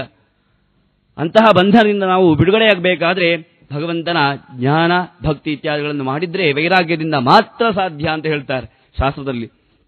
ಅದಕ್ಕೆ ಕಾಡ ಬೆಳದಿಂಗಳು ಅಂತ ದಾಸರು ಒಂದು ಪದ್ಯದಲ್ಲಿ ಹೇಳಿದ್ದಾರೆ, ನಾವು ನೋಡ್ತಾ ಇದ್ದೇವೆ. ಉಂಟಾದ ಕಾಲಕ್ಕೆ ನಿಂಟರು ಇಷ್ಟರು ಬಂಟರಂತೆ ಬಂದು ಬಗಿಲ ಕಾಯ್ವರು ಉಂಟಾದ ಕಾಲಕ್ಕೆ ನೆಂಟಾರು ಇಷ್ಟಾರು ಬಂಟಾರಂತೆ ಬಂದು ಬಾಗಿಲ ಕಾಯ್ವರು ಉಂಟಾದತನ ತಪ್ಪಿ ಬಡತನ ಬಂದರೆ ಉಂಟಾದತನ ತಪ್ಪಿ ಬಡತನ ಬಂದರೆ ಒಂಟೆಯಂತೆ ಗೋಡ ಮೇಲಕ್ಕೆತ್ತುವರಯ್ಯ ಕಾಡ ಬೆಳದಿಂಗಳು ಈ ಸಂಸಾರ ಕತ್ತಲೆ ಬೆಳದಿಂಗಳು. ಅದಕ್ಕೆ ದಾಸರು ಹೇಳಿದ್ದಾರೆ, ಈ ಸಂಸಾರ ಏನಿದೆ ಕತ್ತಲೆ ಬೆಳದಿಂಗಳು ಅಂತ. ಇದಕ್ಕೆ ದೃಷ್ಟಾಂತ ನಾವು ಈ ಭಾಗವತದಲ್ಲಿ ಗಜೇಂದ್ರನನ್ನು ಕೇಳಿದ್ದೇವೆ. ಆ ಗಜೇಂದ್ರ ತನ್ನ ಮಡದಿಂದ ಸುಖ ಬರ್ತದೆ, ತನ್ನ ಸಂಬಂಧಿಗಳಿಂದ ಕುಟುಂಬದವರಿಂದ ಏನು ಮಕ್ಕಳೆಲ್ಲ ಇದ್ದಾರೆ ಅವರಿಂದ ಸಂತೋಷ ಬರ್ತದೆ ಅಂತ ಅದು ಯಥೇಚ್ಛ ಸ್ವೇಚ್ಛಾಚಾರವಾಗಿ ಆ ಕಾಡಲ್ಲಿ ಪ್ರವೃತ್ತಿ ಮಾಡ್ತಾ ಇರ್ತದೆ. ಅಂತಹ ಸಂದರ್ಭದಲ್ಲಿ ತನ್ನ ತೃಷಾ ಪರಿಹಾರಕ್ಕಾಗಿ ಒಂದು ಸರೋವರಕ್ಕೆ ಹೋಗ್ತದೆ. ಆ ಸರೋವರಕ್ಕೆ ಹೋದಾಗ ಒಂದು ಮೊಸಳೆ ತನ್ನ ಕಾಲನ್ನು ಗಟ್ಟಿ ಹಿಡಿದಾಗ ಸಂಬಂಧಿಕರು ಯಾರನ್ನು ಕರೆದರೂ ಕೂಡ ಯಾರೂ ಬರುವುದಿಲ್ಲ. ಆ ಭಾಗವತದಲ್ಲಿ ಹೇಳ್ತಾರೆ, 1000 ವರ್ಷ ಆ ಯುದ್ಧ ನಡೀತದಂತೆ. ನಮಗೆ ಇದು ಕಾಣ್ತದೆ, ಆ ಆನೆ ಅಷ್ಟು ದೊಡ್ಡವಾದ ಒಂದು ಪ್ರಾಣಿ, ಆದ್ರೂ ಕೂಡ ಇಷ್ಟು ಚಿಕ್ಕವಾದ ಮೊಸಳೆಯಿಂದ ತನ್ನನ್ನು ರಕ್ಷಣೆ ಮಾಡಿಕೊಳ್ಳಲಿಕ್ಕೆ ಆಗಲಿಲ್ಲ ಅಂತ ಹೇಳಿದ್ರೆ ನಮಗೆ ಆಶ್ಚರ್ಯ ಆಗ್ತದೆ. ಆದ್ರೂ ಕೂಡ ಆ ನೀರಿನಲ್ಲಿ ಮೊಸಳೆಗೆ ಶಕ್ತಿ ಜಾಸ್ತಿ ಅಂತೆ. ಆದ್ರೂ ಕೂಡ ಆ ಸಂಸಾರದ ಬಂಧನದಲ್ಲಿ ಆ ನೀರಿನಲ್ಲಿ ಒದ್ದಾಡ್ತಾ ಇರತಕ್ಕಂತಹ ಆನೆಯನ್ನು ನೋಡಿ ಉಳಿದ ಯಾರು ಹೆಂಡತಿ ಮಕ್ಕಳಲ್ಲಿದ್ದಾರೆ ಎಲ್ಲರೂ ಬಿಟ್ಟು ಹೋಗ್ತಾರೆ. ಕಡೆಗಾಲದಲ್ಲಿ ಯಾರು ರಕ್ಷಣೆ ಮಾಡುವುದು ಹೇಳಿದ್ರೆ ಭಗವಂತ ಅಂತೆ. ಆ ಗಜೇಂದ್ರ ಕಣ್ಣೀರು ಹಾಕ್ತದಂತೆ ಉಪನಿಷತ್ತಿಂದ. ಇನ್ನು ಯಾರೂ ಸಹಾಯ ಮಾಡುವುದಿಲ್ಲ ಅಂತ ಹೇಳಿದಾಗ ಭಗವಂತನ ಸ್ತೋತ್ರ ಮಾಡ್ಲಿಕ್ಕೆ ಶುರು ಮಾಡ್ತದೆ ಆ ಗಜೇಂದ್ರ ಆನೆ. ಭಗವಂತನ ಸ್ತೋತ್ರ ಮಾಡಿದ್ರೂ ಕೂಡ ಭಗವಂತ ಬರುವುದಿಲ್ಲ. ಇನ್ನು ಕಣ್ಣೀರು ಹಾಕಿ ಭಗವಂತ ಅಂತ ಅಲ್ಲೇ ಇರತಕ್ಕಂತಹ ಪುಷ್ಪವನ್ನು ತನ್ನ ಸೊಂಡಿಲಿಂದ ಭಗವಂತನಿಗೆ ಸಮರ್ಪಣೆ ಮಾಡಿದಾಗ ಅಹಂ ಭಕ್ತಪರಾಧೀರ, ಭಗವಂತ ಕೂಡಲೇ ಗರುಡಾರೂಢವಾಗಿ ಆ ಜಾಗಕ್ಕೆ ಬಂದು ಏನು ಆ ಮೊಸಳೆ ಇದೆ ಅದನ್ನು ಚಕ್ರೇಣ ನಕ್ರವದನಂ ಮಿರವಾಡಿದ ಸ್ಮಾತ್ ಹಸ್ತೇ ಪ್ರಗೃಹ್ಯ ಭಗವಾನ್ ಕೃಪಯೋಜ್ಜಹಾರ ಅಂತ ಆ ಮೊಸಳೆ ಇರತಕ್ಕಂತಹ ನಕ್ರೇನತಕ್ಕ ರಾಕ್ಷಸನನ್ನು ದೂರ ಮಾಡಿ ನಾಶ ಮಾಡಿ ಆ ಗಜೇಂದ್ರನಿಗೆ ಮೋಕ್ಷವನ್ನು ಭಗವಂತ ಕರುಣಿಸಿದ್ದಾನೆ. ಅಂತಹ ಭಕ್ತ ಪರಾಧೀನ ಆ ಭಗವಂತ ಭಕ್ತವತ್ಸಲ ಅಂತ. ಭಕುತ ಜನ ಮುಂದೆ ನಾ ಹಿಂದೆ ಅಂತ. ಆ ಭಕ್ತರನ್ನು ಕಂಡ್ರೆ ಭಗವಂತನಿಗೆ ಅಷ್ಟು ಪ್ರೀತಿ. ಆದ್ರಿಂದ ಸಂಸಾರದಲ್ಲಿ ನಾವು ಮಕ್ಕಳಿಂದ ಸುಖ ಬರ್ತದೆ ಅಥವಾ ಮನೆಯಿಂದ ಸುಖ ಬರ್ತದೆ ತಿಳ್ಕೊಳ್ತೇವೆ, ಆದರೆ ಯಾವುದು ಸುಖವಲ್ಲ. ಕಡೆ ತನಕ ನಮ್ಮನ್ನು ರಕ್ಷಣೆ ಮಾಡುವುದು ಯಾವುದು ಹೇಳಿದ್ರೆ ನಾವು ಮಾಡಿದಂತಹ ಏನು ಧರ್ಮ ಇದೆ ಆ ಧರ್ಮವೇ ನಮ್ಮನ್ನು ರಕ್ಷಣೆ ಮಾಡ್ತದೆ. ಈ ಲೋಕದಲ್ಲಿ ನಮಗೆ ಧನ ಸಂಪತ್ತೆಲ್ಲ ಹಣ ಅಂತ ಆದ್ರೆ ಪರಲೋಕೆ ಧನಂ ಧರ್ಮ. ಏನು ನಾವು ಈ ಜಗತ್ತಿಗೆ ಬದುಕಿದ್ದಾಗ ಏನು ಸಾಧನೆಯನ್ನು ಮಾಡಿದ್ದೇವೆ ಅದೇ ದೊಡ್ಡ ಸಂಪತ್ತಂತೆ. ಅದಕ್ಕೆ ನಾವು ಎಲ್ಲರೂ ಶಾಸ್ತ್ರಗಳು ಹೇಳುವುದು ಹೇಳಿದ್ರೆ ಬದುಕಿದ್ದಾಗ ನಮಗೆ ಏನು ಭಗವಂತ ಈ ಶರೀರವನ್ನು ಕೊಟ್ಟಿದ್ದಾನೆ ಅದನ್ನು ಸಾರ್ಥಕ ಮಾಡಿಕೊಳ್ಬೇಕು. ಇಂದ್ರಿಯ ಕೊಟ್ಟಿದ್ದಾನೆ, ಖಾಲಿ ಊಟ ಮಾಡುವುದು ತಿನ್ನುವುದು ಮಲ್ಕೊಳ್ಳುವುದು ಇಷ್ಟೇ ಅಲ್ಲ ಸಾಧನೆ. ಭಗವಂತನ ಧ್ಯಾನವನ್ನು ಮಾಡಿಕೊಂಡು ಈ ಜನ್ಮವನ್ನು ಸಾರ್ಥಕ ಮಾಡಬೇಕಂತೆ, ಆವಾಗ ಅದು ಸಾರ್ಥಕ ಅಂತ. ಅದರಿಂದ ಏನು ನಮಗೆ ತಿಳಿತದೆ ಹೇಳಿದ್ರೆ ಕಡೆ ತನಕ ನಮ್ಮನ್ನು ರಕ್ಷಣೆ ಮಾಡತಕ್ಕವನು ಆ ಭಗವಂತ ಮಾತ್ರ. ತಮಾಷೆಗೆ ಒಂದು ಉದಾಹರಣೆ ಹೇಳಬೇಕಾದ್ರೆ ಮುಂದೆ ನಾವೊಂದು ಪ್ರವಾಹ ನೋಡಿದ್ದೇವೆ, ತುಂಗಭದ್ರೆ. ಅದೇ ರೀತಿಯಲ್ಲಿ ಒಂದು ದೊಡ್ಡ ಪ್ರವಾಹ ಅಂತೆ. ಆ ಪ್ರವಾಹದಲ್ಲಿ ಒಂದು ನಾಯಿ ತನ್ನ ಮಗುವನ್ನು ರಕ್ಷಣೆ ಮಾಡೋದಕ್ಕೋಸ್ಕರ ತನ್ನ ಹೆಗಲಲ್ಲಿ ಹಿಡ್ಕೊಂಡು ಆ ಮಗುವನ್ನು ಹಿಡ್ಕೊಂಡು ಆ ನೆರೆಯಲ್ಲಿ ಒದ್ದಾಡ್ತಾ ಇರ್ತದಂತೆ. ಹೇಗೆ ನಾವು ಮೊನ್ನೆ ತುಂಗಭದ್ರಾ ನದಿ ಹೇಗೆ ನೀರು ಬಂದಿದ್ದು ನೋಡಿದ್ದೇವೆ, ಅದೇ ರೀತಿಯಾದಂತಹ ಪ್ರವಾಹದಲ್ಲಿ ಇನ್ನು ಏನು ರಕ್ಷಣೆ ಮಾಡಬೇಕು ಅಂತ ಹೇಳುವಂತಹ ಸಂದರ್ಭದಲ್ಲಿ ನೀರು ಇನ್ನೂ ಮೇಲೆ ಬರ್ತಾನೆ ಇದೆ. ಆ ಸಂದರ್ಭದಲ್ಲಿ ತನ್ನ ಮಗು ಎನ್ನತಕ್ಕಂತಹ ಪ್ರೀತಿಯಿಂದ ಆ ಮಗುವನ್ನು ತನ್ನ ತಲೆಯಲ್ಲಿ ಇಟ್ಕೊಳ್ತದಂತೆ. ಇನ್ನು ನೀರು ಜಾಸ್ತಿ ಆಗಿದೆ ಅಂತ ಹೇಳಿದಾಗ ಆ ಮಗುವನ್ನು ತನ್ನ ಕಾಲಿನಿಂದ ಕೆಳಗೆ ಮಾಡಿ ತಾನು ರಕ್ಷಣೆ ಆಗ್ತದಂತೆ. ಇದರಿಂದ ಏನು ನಾವು ತಿಳ್ಕೊಳ್ಬೇಕು ಹೇಳಿದ್ರೆ ನಮ್ಮನ್ನು ಕಡೆ ತನಕ ಯಾರು ರಕ್ಷಣೆ ಮಾಡುವಂತ ಹೇಳಿದ್ರೆ ಆ ಭಗವಂತ ಮಾತ್ರ ನಮ್ಮನ್ನು ರಕ್ಷಣೆ ಮಾಡತಕ್ಕವನು. ಬಂಧಕೋ ಭವಭಾಷಾಚ್ಚ ಮೋಚಕ ಅಂತ. ಈ ಬಂಧನದಿಂದ ನಮಗೆ ಬಂಧನವನ್ನು ಕೊಡುವನು, ಹಾಗೆ ಅದರ ಏನು ಕೀ ಇದೆ ಅದನ್ನು ಅವನು ಮೋಚನೆ ಮಾಡತಕ್ಕವನು ಕೂಡ ಅವನೇ. ಅವನು ಮೋಚನೆ ಮಾಡಬೇಕಾದ್ರೆ ಏನು ಮಾಡಬೇಕು, ಅವನಿಗೆ ಪ್ರೀತಿಯಾದಂತಹ ಏನು ಕರ್ಮಗಳಿದೆ ಅದನ್ನು ಮಾಡಬೇಕು. ಅದರಿಂದ ಭಗವಂತ ಸಂತುಷ್ಟನಾಗ್ತಾನೆ. ಹಾಗೆ ಈ ಭಕ್ತಿಯಲ್ಲಿ ಕೂಡ ದೇವಹೂತಿಯು ಭಾಗವತದಲ್ಲಿ ಬರ್ತದೆ. ದೇವಹೂತಿ ಈ ಭಗವಂತನ ಬಗ್ಗೆ ಕೇಳ್ತಾಳಂತೆ. ಭಗವಂತನ ಬಗ್ಗೆ ಕೇಳಿದಾಗ ಆ ಕಪಿಲ ನಾಮಕ ಭಗವಂತ ಹೇಳ್ತಾನೆ, ಈ ಭಕ್ತರಲ್ಲಿ 2 ವಿಧ ಅಂತ. ಒಂದು ಸಕಾಮ ಕರ್ಮದಿಂದ ಯಾರು ಸಕಾಮ ಭಕ್ತರು, ಹಾಗೆ ನಿಷ್ಕಾಮ ಭಕ್ತರು ಅಂತ. ಯಾರು ಫಲದ ಆಸೆಯನ್ನು ಇಟ್ಕೊಂಡು ಕರ್ಮವನ್ನು ಮಾಡ್ತಾನೋ ಅವನಲ್ಲಿ ಭಕ್ತಿ ಇರ್ತದೆ. ಆ ಭಕ್ತಿಯನ್ನು ರಾಜಸ ಭಕ್ತಿ ಹೇಳ್ತಾರೆ. ವಿಷಯಾನ್ ಅಭಿತಂದಾಯ ಯಶ ಐಶ್ವರ್ಯಮೇವಚ ಅರ್ಚಾದ ವರ್ತೇತಿಯೋ ಮಾಂ ಪೃಥಗ್ಭಾವಸ್ಥರಾಜಸಃ ಅಂತ. ಅವರು ಮಾಡತಕ್ಕಂತಹ ಭಕ್ತಿಯಲ್ಲಿ ಭಕ್ತಿ ಇರ್ತದೆ, ಆದರೆ ಅದರಲ್ಲಿ ಭಕ್ತಿ ಅನ್ನೋದು ದೃಢವಾಗಿರುವುದಿಲ್ಲ. ತನ್ನ ಐಹಿಕ ಒಂದು ವಿಷಯಕ್ಕೋಸ್ಕರ ಮಾತ್ರ ಆ ಭಗವಂತನಲ್ಲಿ ಅವನು ಭಕ್ತಿಯನ್ನು ಮಾಡ್ತಾನೆ ಹೊರತು ನಿಶ್ಚಲವಾದ ಏನು ಭಕ್ತಿಯ ಲಕ್ಷಣವನ್ನು ಹೇಳ್ತಾರೆ. ಮಾಹಾತ್ಮ್ಯ ಜ್ಞಾನಪೂರ್ವಸ್ತು ಸುದೃಢ ಸ್ನೇಹತೋದಿಕ ಸ್ನೇಹೋ ಭಕ್ತಿ ರೀತಿ ಪ್ರೋಕ್ತ. ಇಂತಹ ಭಕ್ತಿ ಅವನಲ್ಲಿ ಇರುವುದಿಲ್ಲ. ನಾವು ಕೂಡ ಹಾಗೆ, ನಮಗೆ ಕೂಡ ಐಶ್ವರ್ಯ ಸಂಪತ್ತು ಈ ಐಹಿಕ ಭೋಗಗಳು ಅಂತ ನಾವು ಭಗವಂತನನ್ನು ನಾವು ಪೂಜಿಸ್ತೇವೆ. ಹೀಗೆ ಮಾಡಬಾರ್ದಂತೆ. ಭಗವಂತ ಯಾವುದರಿಂದ ಪ್ರೀತನಾಗ್ತಾನೆ ಹೇಳಿದ್ರೆ ಭಕ್ತಿಯೈವ ತುಷ್ಯತಿ ಹರಿಹಿ ವಿಷ್ಣೋರ್ ನಾಣ್ಯೇನ ಕೇನಜಿತ್. ಭಗವಂತ ಭಕ್ತಿಯಿಂದ ಮಾತ್ರ ಸಂತೋಷನಾಗ್ತಾನೆ ಅಂತ ಶಾಸ್ತ್ರದಲ್ಲಿ ಹೇಳ್ತಾರೆ. ನಾವು ಕೂಡ ಹಾಗೆ ಪ್ರತಿಮೆಯಲ್ಲಿ ಮಾತ್ರ ಪೂಜೆಯನ್ನು ಮಾಡ್ತೇವೆ. ದೇವರನ್ನು ಖಾಲಿ ಹಣಕ್ಕೋಸ್ಕರ ದೇವಸ್ಥಾನದಲ್ಲಿ ಹೋಗಿ ಪೂಜೆ ಮಾಡ್ತೇವೆ, ಹಾಗೆ ಅಲ್ಲಿ ದೇವಸ್ಥಾನದಲ್ಲಿ ಕಟ್ಟಿ ಹಾಕ್ತೇವೆ ಹೊರತು ನಮ್ಮ ಮನಸ್ಸಿನಲ್ಲಿ ಭಗವಂತನನ್ನು ನಾವು ಕಟ್ಟಿ ಹಾಕೋದಿಲ್ಲ. ಯಾವತ್ತು ನಮ್ಮ ಮನಸ್ಸಿನಲ್ಲಿ ಭಗವಂತ ನಾವು ನೆಲೆ ಮಾಡಿಕೊಳ್ತೇವೋ ಆವಾಗ ಭಗವಂತ ನಮ್ಮನ್ನು ಅನುಗ್ರಹ ಮಾಡ್ತಾನೆ. ನಾವು ಭಗವಂತನನ್ನು ಯಾಕೆ ಪ್ರಾರ್ಥನೆ ಮಾಡಿಕೊಳ್ತೇವೆ? ಸಂಪತ್ತಿಗೋಸ್ಕರ. ನಾವೀಗ ಏನು ಸಂಪತ್ತು ತಿಳ್ಕೊಂಡಿದ್ದೇವೆ ಅದು ಸಂಪತ್ತೇ ಎಲ್ಲ ಅಂತೆ. ಶಾಸ್ತ್ರಗಾರರು ಹೇಳ್ತಾರೆ, ಸಂಪದೋ ನೈವ ಸಂಪದಃ ವಿಪದೋ ನೈವ ವಿಪದಃ ವಿಪದ್ ವಿಸ್ಮರಣಂ ವಿಷ್ಣೋ ಸಂಪನ್ನಾರಾಯಣ ಸ್ಮೃತಿ ಅಂತ. ಯಾವುದು ನಮ್ಮ ಸಂಸಾರದಲ್ಲಿ ವಿಪತ್ತು ಅಂತ ಹೇಳಿದರೆ ಯಾವತ್ತು ನಾವು ಭಗವಂತನನ್ನು ಮರೆಯುತ್ತವೋ ಅದು ದೊಡ್ಡ ವಿಪತ್ತು ಅಂತೆ. ನಾವು ಏನಾದರೂ ಆಕ್ಸಿಡೆಂಟ್ ಆಯಿತು ಅಥವಾ ಏನಾದರೂ ನಮಗೆ ಆರೋಗ್ಯ ಇಲ್ಲ, ಏನಾದರೂ ದೊಡ್ಡ ರೋಗ ಬಂತು ಅಂತ ಹೇಳಿದ್ರೆ ಇದನ್ನೇ ನಾವು ದೊಡ್ಡ ವಿಪತ್ತು ಅಂತ ನಾವು ಮಾಡುವುದು ಅಷ್ಟೇ. ಸಂಕಟ ಬಂದಾಗ ವೆಂಕಟರಮಣ ನೋಡಿ, ನಾವು ಯಾವತ್ತು ಭಗವಂತನ ಸ್ಮರಣೆ ಮಾಡ್ತೇವೆ, ನಮಗೆ ಯಾವತ್ತು ಕಷ್ಟ ಬರ್ತದೆ, ಯಾವತ್ತು ನಮಗೆ ಏನಾದರೂ ಹಾನಿ ಆದರೆ ಆ ಸಮಯದಲ್ಲಿ ಭಗವಂತನನ್ನು ಸ್ಮರಣೆ ಮಾಡ್ತೇವೆ. ಏನೋ ಒಬ್ಬ ಹುಡುಗ ನಾನು ಪರೀಕ್ಷೆಯಲ್ಲಿ ಪಾಸ್ ಆಗಬೇಕು ಅಂತ ಮನಸ್ಸಲ್ಲಿ ಪ್ರಾರ್ಥನೆ ಮಾಡಿಕೊಳ್ತಾನೆ. ಏನೋ ಭಗವಂತ ಅವನ ಪ್ರೀತಿಗೋಸ್ಕರ ಸರಿ ಇವನು ಏನು ಮಾಡಿದ ಅಂತ ಅವನನ್ನು ಸರಿ ನೀನು ಪಾಸ್ ಆಗುವಂತ ಪಾಸ್ ಮಾಡಿದ್ರೆ ನಂತರ ಅವರಿಗೆ ಭಗವಂತನ ಸ್ಮರಣೆಯೇ ಇಲ್ಲ. ಇದು ದೊಡ್ಡ ವಿಪತ್ತು ಅಂತ ಶಾಸ್ತ್ರಗಳು ಹೇಳ್ತಾರೆ. ಇನ್ನು ಯಾವುದು ಸಂಪತ್ತು ಹೇಳಿದ್ರೆ ಸ್ಮರ್ತವ್ಯ ಸತತಂ ವಿಷ್ಣು ವಿಸ್ಮರ್ತವ್ಯ ನ ಜಾತು ಚಿತ್ತು ಅಂತ. ಭಗವಂತನನ್ನು ಯಾವತ್ತು ಸ್ಮರಣೆ ಮಾಡ್ತಾ ಇದ್ದೇವೆ, ಯಾವತ್ತು ಸ್ಮರಣ ಮಾಡಿದ್ರೆ ಅದು ದೊಡ್ಡ ಸಂಪದಂತೆ.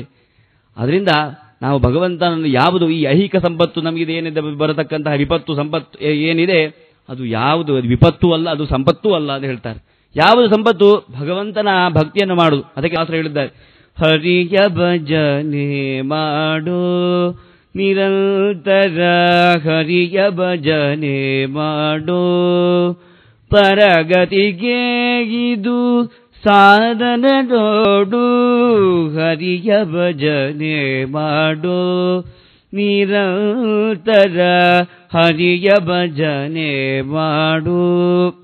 ಈ ರೀತಿಯಾಗಿ ಭಗವಂತನ ಭಕ್ತಿಯನ್ನು ಮಾಡಿದರೆ ಮಾತ್ರ ಭಗವಂತ ಸಂತುಷ್ಟನಾಗ್ತಾನೆ. ಇದನ್ನು ಯಾರು ಫಲಕಾಮನೆಯಿಂದ ಮಾಡ್ತಾರೆ ಇದನ್ನು ರಾಜಸ ಭಕ್ತಿ ಅಂತ ಹೇಳ್ತಾರೆ.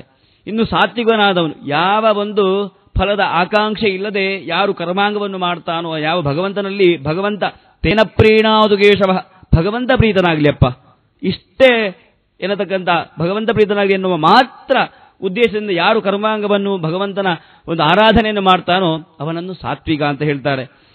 ಕರ್ಮ ನಿರ್ಹಾರ ಉದ್ದೇಶ್ಯ ಪರಸ್ಮಿನ್ ವಾ ತದರ್ಪಣಂ ಯಜೇದ್ಯಷ್ಟವ್ಯಮಿತಿ ಇವ ಪೃಥಗ್ಭಾವಸ್ಥ ಸಾತ್ವಿಕ ಅಂತ. ಭಗವಂತ ಪ್ರೀತನಾಗಲಿ ಇಷ್ಟೇ, ಮತ್ತಾವ ಕರ್ಮ ಆಸೆಯನ್ನು ಯಾವ ಕಾಮನೆಗಳನ್ನು ಬಯಸದೆ ಯಾರು ಕರ್ಮಾಂಗ ಮಾಡ್ತಾನೆ ಅದನ್ನು ಸಾತ್ವಿಕ ಅಂತ ಹೇಳ್ತಾರೆ. ಅದು ಭಾರಿ ಕಷ್ಟ ಇದೆ, ಈ ಕಾಲದಲ್ಲಿ ಅದನ್ನು ಮಾಡಲಿಕ್ಕೆ ಭಾರಿ ಕಷ್ಟ ಇದೆ. ಆದರೂ ಕೂಡ ಇಂತಹ ನಿಷ್ಕಾಮ ಕರ್ಮೆಯಿಂದ ಭಗವಂತ ಮಾತ್ರ ಪ್ರೀತನಾಗ್ತಾನಂತೆ. ಅವನಿಗೆ ಏನು ಹೇಳಿದ್ರೆ ಭಗವಂತ ಪ್ರೀತನಾಗಲಿ ಇಷ್ಟೇ. ಹೇಗೆ ನಾವು ತಾಯಿಯನ್ನು ನೋಡ್ತೇವೆ, ತಾಯಿ ಚಿಕ್ಕ ಮಗುವನ್ನು ಪಾಲನೆ ಮಾಡ್ತಾಳೆ, ಅದರಲ್ಲಿ ಆ ಮಗುವಿನ ಪಾಲನೆಯಲ್ಲಿ ತನ್ನ ಕರ್ತವ್ಯ ಅಂತ ಅವಳು ಅಷ್ಟೇ ಉದ್ದೇಶದಿಂದ ಮಾಡ್ತಾಳೆ ಹೊರತು ಕೂಡ ಅದರಲ್ಲಿ ಯಾವ ಒಂದು ಆಸೆಯನ್ನು ಕೂಡ ಇಟ್ಕೊಡೋದಿಲ್ಲ. ನೀವು ಹೇಳ್ಬೋದು ಮಗ ತಾಯಿ ಬೆಳೆದ ನಂತರ ಮಗು ತನ್ನ ಏನು ಮಕ್ಕಳಿದ್ದಾರೆ ಅವರು ನಮ್ಮ ಪೋಷಣೆ ಮಾಡ್ತಾರೆ. ಅದು ಆ ಕಾಲದಲ್ಲಿ ಆದರೂ ಕೂಡ ಏನು ಪುಟ್ಟ ಮಗು ಇರುವಾಗ ಅದರ ಲಾಲನೆಗಳನ್ನು ಏನು ತಾಯಿ ಮಾಡ್ತಾಳೆ ಆವಾಗ ಆ ತಾಯಿಯ ಮನಸ್ಸಿನಲ್ಲಿ ಯಾವುದೇ ಒಂದು ಆಕಾಂಕ್ಷೆ ಅಥವಾ ಏನಾದರೂ ಕಾಮನೆಗಳು ಯಾವುದೇ ಇರುವುದಿಲ್ಲ. ಹೇಗೋ ಹಾಗೆ ಯಾರು ನಿಷ್ಕಾಮ ಕರ್ಮ ಮಾಡ್ತಾನೆ ಆವಾಗ ಅವನಿಗೆ ಯಾವ ಒಂದು ಆಸೆ ಕೂಡ ಇರುವುದಿಲ್ಲ. ಭಗವಂತ ಪ್ರೀತಿ ಆಗಲಿದ್ದು ಇಷ್ಟೇ ಇರುವುದು. ಹೇಗೆ ತಾಯಿಗೆ ಪ್ರೀತಿಯಾದ ವಸ್ತು ಯಾವುದು ಮಗು, ಹೇಗೋ ಹಾಗೆ ಈ ಭಕ್ತನಿಗೆ ಕೂಡ ಪ್ರೀತಿಯಾದ ವಸ್ತು ಹೇಳಿದ್ರೆ ಅದು ಭಗವಂತ. ಆ ಭಗವಂತನನ್ನು ಬಿಟ್ಟು ಅವನು ಯಾವನ್ನು ಕೂಡ ಆ ಭಗವಂತನಲ್ಲಿ ಅಥವಾ ಐಹಿಕ ವಸ್ತುಗಳಲ್ಲಿ ಏನು ಅವನು ಆಕಾಂಕ್ಷೆ ಪಟ್ಟಿದ್ದಾನೆ ಅದನ್ನೆಲ್ಲ ಪಡುವುದಿಲ್ಲ, ಭಗವಂತನನ್ನು ಮಾತ್ರ ಬಯಸ್ತಾನೆ. ಅದಕ್ಕೆ ಆಚಾರ್ಯರು ಸದಾಚಾರ ಸ್ಮೃತಿಯಲ್ಲಿ ಹೇಳ್ತಾರೆ, ನಾವು ಭಗವಂತ ನಮ್ಗೆ ಏನು ಕೊಟ್ಟರು ಕೂಡ ಅದನ್ನು ಭಗವಂತನಿಗೆ ಸಮರ್ಪಣೆ ಮಾಡಿದ್ರೆ, ನಂದಲ್ಲಪ್ಪ ನಿಂದೆ ಅಂತ ಎನ್ನತಕ್ಕಂಥ ಉದ್ದೇಶದಿಂದ ಭಗವಂತನಿಗೆ ಸಮರ್ಪಣೆ ಮಾಡಿದ್ರೆ ಅದರಿಂದ ಭಗವಂತ ಪ್ರೀತನಾಗ್ತಾನಂತೆ. ಇಷ್ಟಂ ದತ್ತಂ ಹುತಂ ಜತ್ತಂ ಪೂರ್ತಂ ಯಚ್ಚಾತ್ಮನಃ ಪ್ರಿಯಂ ದಾರಾನ್ ಸುತಾನ್ ಪ್ರಿಯಾನ್ ಪ್ರಾಣಾನ್ ಪರಸ್ಮೈ ಸನ್ನಿವೇದೆ ಅಂತ. ಇಷ್ಟಂ, ನಮಗೆ ಏನು ಇಷ್ಟವಾದ ವಸ್ತು ಇದೆ ಅದನ್ನು ಭಗವಂತನಿಗೆ ಸಮರ್ಪಣೆ ಮಾಡಬೇಕಂತೆ. ಅದಕ್ಕೆ ಎಲ್ಲ ಈಗ ಒಂದು ರೂಢಿ ಬಂದಿದೆ. ಹೇಳಿದ್ರೆ, ನಾನು ಕಾಶಿ ಹೋದ್ನಪ್ಪ, ಅಲ್ಲಿ ಈ ಸ್ವೀಟ್ ಬಿಟ್ಟೆ, ಹೋಳಿಗೆ ಬಿಟ್ಟೆ, ಇಂಥದ್ದೆಲ್ಲ ಇಷ್ಟವಾದನ್ನು ಸಮರ್ಪಣೆ ಮಾಡಬೇಕು ಅಂತ ಇದು ಇಷ್ಟವಾದದ್ದಲ್ಲ. ನಮಗೆ ಏನು ಇಷ್ಟವಾಗಿದೆ ಮಕ್ಕಳು ಈ ಏನು ಅದಕ್ಕೆ ಹೇಳ್ತಾರೆ, ದಾರಾನ್, ಏನು ಇಷ್ಟವಾದ ವಸ್ತು, ದಾರಾನ್ ಸುತಾನ್ ಪ್ರಿಯಾನ್ ಪ್ರಾಣಾನ್. ನಮಗೆ ಇಷ್ಟವಾದದ್ದು ಯಾವುದು ಹೇಳಿದ್ರೆ, ಮಕ್ಕಳು ನಮಗೆ ಏನು ಈಗ ಋಣಾನುಬಂಧ ರೂಪೇಣ ಪಶುಪತಿ ಸುತಾಲಯ, ನಮಗೆ ಯಾವ ಋಣದಿಂದ ಈ ಮಕ್ಕಳು ಈ ಮನೆ ಭಾಗ್ಯ ಏನೆಲ್ಲ ಪ್ರಾಪ್ತಿಯಾಗಿದೆ ಅದೆಲ್ಲ ನಿನ್ನ ಅನುಗ್ರಹದಿಂದಪ್ಪ ಎನ್ನತಕ್ಕಂಥ ಉದ್ದೇಶದಿಂದ ಭಗವಂತನಿಗೆ ಈ ಎಲ್ಲವನ್ನು ಕೂಡ ದಾರಾ ಸುತಾನ್ ಪ್ರಿಯಾನ್, ನಮಗೆ ಇಷ್ಟವಾದ ಈ ಪ್ರಾಣವನ್ನು ಕೂಡ ಭಗವಂತನಿಗೆ ಸಮರ್ಪಣೆ ಮಾಡಬೇಕಂತೆ. ಇದರಿಂದ ದೇವರು ನಮ್ಮಲ್ಲಿ ಪ್ರೀತನಾಗ್ತಾನೆ ಅಂತ ಹೇಳ್ತಾರೆ. ಇಷ್ಟಂ ದತ್ತಂ, ಏನು ನಾವು ಇನ್ನೊಬ್ಬರಿಗೆ ದಾನ ಮಾಡ್ತೇವೆ ಅದನ್ನು ಕೂಡ ಇದಂ ಮಮ ಎನ್ನತಕ್ಕಂಥ ಉದ್ದೇಶದಿಂದ ನಾವು ಕೃಷ್ಣಾಪಣ ಬುದ್ಧಿಯಿಂದ ಅದನ್ನು ದಾನ ಮಾಡಬೇಕಂತೆ, ಭಗವಂತನಿಗೆ ಸಮರ್ಪಣೆ ಮಾಡಬೇಕಂತೆ. ಹುತಂ ಜಪ್ತಂ, ಏನು ಜಪವನ್ನು ಮಾಡಿದ್ದೇವೆ ಅದನ್ನು ಭಗವಂತನಿಗೆ ಸಮರ್ಪಣೆ ಮಾಡಬೇಕಂತೆ.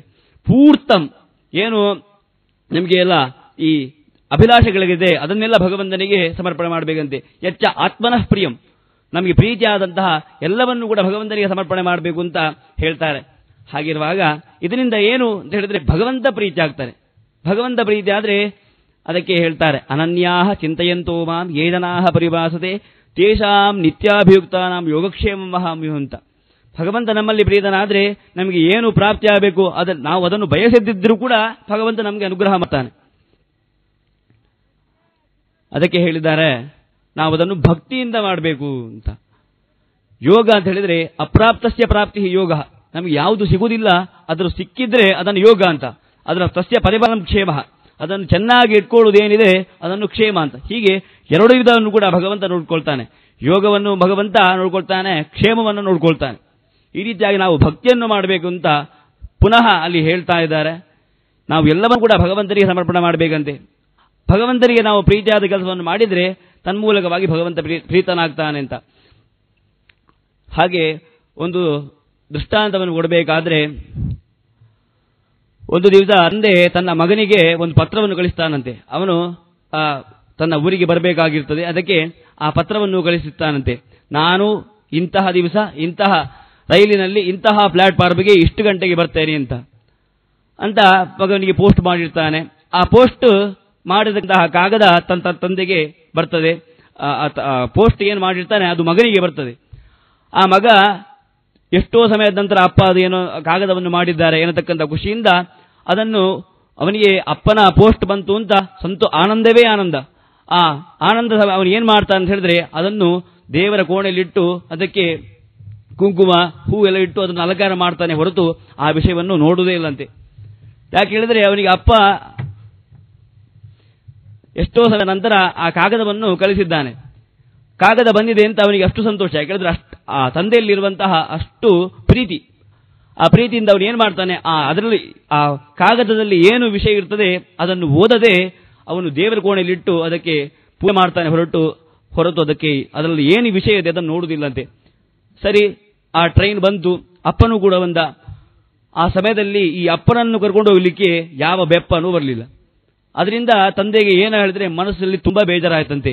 ಹಾಗೆ ನನ್ನ ವಿಷಯದಲ್ಲಿ ಇವನು ಸರಿಯಾಗಿ ಕೆಲಸ ಮಾಡ್ತಾ ಇಲ್ಲ, ನನ್ನ ವಿಷಯದಲ್ಲಿ ಏನೋ ಕೋಪ ಮಾಡ್ಕೊಂಡಿದ್ದಾನೆ ಅಂತ ಹೇಗೆ ಅವರಿಗೆ ಬೇಜಾರಾಯ್ತು. ಹಾಗೆ ಇದರಿಂದ ಏನಾಯ್ತು ಹೇಳಿದ್ರೆ ಪಾಪ ಆ ಮಗನಿಗೆ ತನ್ನ ತಂದೆಯ ಮೇಲೆ ಪ್ರೀತಿ ಇರ್ತದೆ, ಭಕ್ತಿ ಇರ್ತದೆ, ಆದರೆ ಅವನು ವಿಷಯ ಓದಿರಲಿಲ್ಲ. ಅದರಿಂದ ಆ ಮಗ ಏನು ತಂದೆಯ ಅಪ್ರೀತಿಯನ್ನೇ ಗಳಿಸಿದ ಹೊರತು ಪ್ರೀತಿಯನ್ನು ಗಳಿಸಲಿಲ್ಲ. ಹಾಗೆ ಜಗತ್ತಿಗೆ ಸ್ವಾಮಿಯಾದ ಭಗವಂತ ಏನಿದ್ದಾನೆ ಅವನು ನಮಗೆಲ್ಲರಿಗೂ ಕಾಗದವನ್ನು ಕಳಿಸಿದ್ದಾನೆ. ಯಾವುದನ್ನು ಮಾಡಬೇಕು ಯಾವುದನ್ನು ಮಾಡಬಾರದು ಎನ್ನತಕ್ಕಂತಹ ಕಾಗದವನ್ನು ಕಳಿಸಿದ್ದಾನೆ. ಅದನ್ನು ನಾವಿವತ್ತು ಓದ್ತಾ ಇಲ್ಲ. ಅದರಿಂದ ಈ ಗತಿಗೆ ನಾವು ಬಂದಿದ್ದೇವೆ. ಅದಕ್ಕೆ ದಾಸರು ಹೇಳಿದ್ದಾರೆ, ಕಾಗದ ಬಂದಿದೆ ನಮ್ಮ ಕಮಲನ ಬನದು, ಕಾಗದವನ್ನು ಓದಿಕೊಂಡು ಕಾಲವ ಕಳೀರೋ, ಕಾಮ ಕ್ರೋಧವ ಬಿಡೀರೆಂಬೋ ಕಾಗದ ಬಂದಿದೆ, ಹೆಣ್ಣಿನ ಆಸೆ ಬೇಡ ಎಂಬು ಕಾಗದ ಬಂದಿದೆ. ಭಗವಂತ ನಮಗೆ ಕಾಗದವನ್ನು ಕಳಿಸಿದ್ದಾನೆ. ಯಾವಾಗ ನಾವು ಆ ಕಾಗದವನ್ನು ಹೇಗೆ ಅದರಲ್ಲಿ ಯಾವುದನ್ನು ಮಾಡಬೇಕು ಯಾವುದನ್ನು ಮಾಡಬಾರದು ಎನ್ನೋದಕ್ಕಂತಕ್ಕೆ ವಿರುದ್ಧವಾಗಿ ನಾವು ನಡೀತೇವೋ, ಭಗವಂತ ಹೇಳಿದ್ದಾನೆ ಅದರಲ್ಲಿ ಯಾವುದನ್ನು ಮಾಡಬೇಕು ಯಾವುದನ್ನು ಮಾಡಬಾರದು ಅಂತ. ಅದಕ್ಕೆ ವಿರುದ್ಧವಾಗಿ ನಾವು ನಡ್ಕೊಂಡ್ರೆ ಆವಾಗ ಭಗವಂತ ನಮ್ಮಲ್ಲಿ ಪ್ರೀತನಾಗುವುದಿಲ್ಲ. ಅದಕ್ಕೆ ಹೇಳ್ತಾರೆ, ಶ್ರುತಿಸ್ಮೃತಿ ಹರೇರಾಜ್ಞಾಯ ಉಲ್ಲಂಘ್ಯ ಪ್ರವರ್ತದೆ ಆಜ್ಞಾಚ್ಛೇದಿ ಮಮದ್ವೇಷಿ ಮದ್ಭಕ್ತೋಪಿ ನವೈಷ್ಟವ ಅಂತ ಶ್ರುತಿಯಲ್ಲಿ ಹೇಳಿದ್ದಾರೆ. ಯಾಕಂದ್ರೆ ಅದಕ್ಕೆ ಪ್ರಮಾಣ ಅಂತ ಹೇಳಿದ್ರೆ ಶಾಸ್ತ್ರ, ತಸ್ಮಾತ್ ಶಾಸ್ತ್ರಂ ಪ್ರಮಾಣ ಅಂತೆ. ಯಾವುದನ್ನು ಮಾಡಬೇಕು ಯಾವುದನ್ನು ಮಾಡಬಾರದು ಎನ್ನೋದಕ್ಕಂತಕ್ಕೆ ಯಾವುದು ಪ್ರಮಾಣ ಅಂತ ಹೇಳಿದ್ರೆ ಆ ಶ್ರುತಿ ಸ್ಮೃತಿಗಳು. ಅದನ್ನು ಭಗವಂತ ನಮಗೆ ಕಾಗದ ರೂಪದಲ್ಲಿ ಕಳಿಸಿದ್ದಾನೆ. ಆದರೆ ನಾವು ಅದನ್ನು ನೋಡ್ತಾ ಇಲ್ಲ. ಹೊರತು ಏನು ಮಾಡ್ತಾ ಅಂತ ಹೇಳಿದ್ರೆ, ನವರಾತ್ರಿ ಕಾಲದಲ್ಲಿ ಎಲ್ಲ ಪುಸ್ತಕ ಪೂಜೆ ಮಾಡುವ ಒಂದು ಕ್ರಮ ಉಂಟು. ಹಾಗೆ ಆ ಸರಸ್ವತಿ ಪೂಜೆಯನ್ನು ಮಾಡುವಾಗ ಅದಕ್ಕೆ ಅಲಂಕಾರ ಮಾಡುವುದೇನು, ಅದಕ್ಕೆ ಕುಂಕುಮ ಹಾಕುವುದೇನು, ಅದಕ್ಕೆ ಒಳ್ಳೆ ರೀತಿಯಲ್ಲಿ ಪುಷ್ಪವನ್ನು ಹಾಕ್ತೇವೆ. ಹೊರತು ಅದರಲ್ಲಿ ಏನು ಇದೆ ಅಂತ ಅದನ್ನು ನೋಡದೆ ನಾವು ಇವತ್ತು ಈ ಪರಿಸ್ಥಿತಿಯಲ್ಲಿದ್ದೇವೆ. ಅದಕ್ಕೆ ಹೇಗೆ ಆ ತಂದೆ ಗಳಿಸಿದ ಪತ್ರವನ್ನು ಆ ಮಗ ಓದದೆ ತಂದೆಯ ಅಪ್ರೀತಿಯನ್ನು ಗಳಿಸಿದ್ನೋ, ಹಾಗೆ ನಾವು ಕೂಡ ಭಗವಂತ ಏನು ನಮಗೆ ಮಾಡಬೇಕು ಮಾಡಬಾರದು ಇರತಕ್ಕಂತಹ ಒಂದು ಕಾಗದವನ್ನು ಶ್ರುತಿ ಸ್ಮೃತಿಗಳ ರೂಪದಲ್ಲಿ ಭಗವಂತ ನಮಗೆ ಕಳಿಸಿದ್ದಾನೆ. ಆ ಶ್ರುತಿ ಸ್ಮೃತಿಗಳನ್ನು ನಾವು ಇವತ್ತು ಓದದೆ, ಅದನ್ನು ಅನುಸಂಧಾನ ಮಾಡದೆ, ಅದನ್ನು ನಮ್ಮ ಅನುಷ್ಠಾನದಲ್ಲಿ ತರದೆ ಇವತ್ತು ನಾವು ಭಗವಂತನ ಅಪ್ರೀತಿಗೆ ನಾವು ಕಾರಣರಾಗಿದ್ದೇವೆ. ಯಾವತ್ತು ನಾವು ಅದನ್ನು ಓದ್ತೇವೋ ಆವಾಗ ಭಗವಂತ ನಮ್ಮಲ್ಲಿ ಪ್ರೀತನಾಗ್ತಾನೆ ಅಂತ ಶಾಸ್ತ್ರದಲ್ಲಿ ಹೇಳ್ತಾರೆ. ಆ ಕಾಗದವನ್ನು ನಾವು ಓದಿದ್ರೆ ಇವತ್ತು ನಮ್ಗೆ ಗೊತ್ತಾಗ್ತದೆ. ಅದು ಬಿಟ್ಟು ನಾವು ನವರಾತ್ರಿ ಕಾಲದಲ್ಲಿ ಅದಕ್ಕೆ ಪೂಜೆಯನ್ನು ಅಲಂಕಾರ ಹೂವನ್ನಾಗಿ ಚೆನ್ನಾಗಿ ನೋಡ್ತೇವೆ ಹೊರತು ಅದಕ್ಕೆ ಏನೂ ಮಾಡ್ಲಿಕ್ಕೆ ಹೋಗುದಿಲ್ಲ. ನಮ್ಮಲ್ಲಿ ಸಂಸ್ಕೃತ ಏನೋ ಒಂದು ಸ್ವಲ್ಪ ಜ್ಞಾನ ಇದ್ರೆ ಅದನ್ನು ಅಧ್ಯಯನ ಮಾಡಬೇಕಂತೆ. ಇಲ್ಲದ ಹೊರತು ಹೀಗೆ ನಾವು ಆಚಾರ್ಯರು ಏನಾದರೂ ಹೇಳುವಾಗ ಅದನ್ನು ಕೇಳಿ ಶ್ರವಣ ಆದರೂ ಮಾಡಬೇಕಂತೆ. ಇದರಿಂದ ನಮಗೆ ಏನಾದರೂ ಜ್ಞಾನ ಬರ್ತದೆ, ಭಗವಂತ ಕೂಡ ಪ್ರೀತನಾಗ್ತಾನೆ. ಇದು ಎರಡನ್ನೂ ಮಾಡದೆ ಹೋದರೆ ಆವಾಗ ಭಗವಂತ ಪ್ರೀತನಾಗುವುದಿಲ್ಲ. ಅದನ್ನು ಭಕ್ತಿಯಿಂದ ಕೂಡ ಅದನ್ನು ಹೇಳುವುದಿಲ್ಲ. ಭಗವಂತ ಯಾಕೆ ಯಾವತ್ತು ಪ್ರೀತನಾಗ್ತಾನೆ ಹೇಳಿದ್ರೆ, ಶ್ರುತಿ ಸ್ಮೃತಿಗಳನ್ನು ಇಂತಹ ಕಾರ್ಯಗಳನ್ನು ಮಾಡಬೇಕು ಇಂತಹ ಕಾರ್ಯಗಳನ್ನು ಮಾಡಬಾರದು ಅಂತ ಶ್ರುತಿ ಸ್ಮೃತಿಯಲ್ಲಿ ಹೇಳಿರ್ತಾರೆ. ಅಂತಹ ಕಾರ್ಯಗಳನ್ನು ಮಾಡಿದಾಗ ಭಗವಂತ ಪ್ರೀತನಾಗ್ತಾನೆ. ಅಂತಹ ನಿಶ್ಚಂಚಲವಾದ ಅದನ್ನೇ ಭಕ್ತಿ ಅಂತ ಹೇಳ್ತಾರೆ.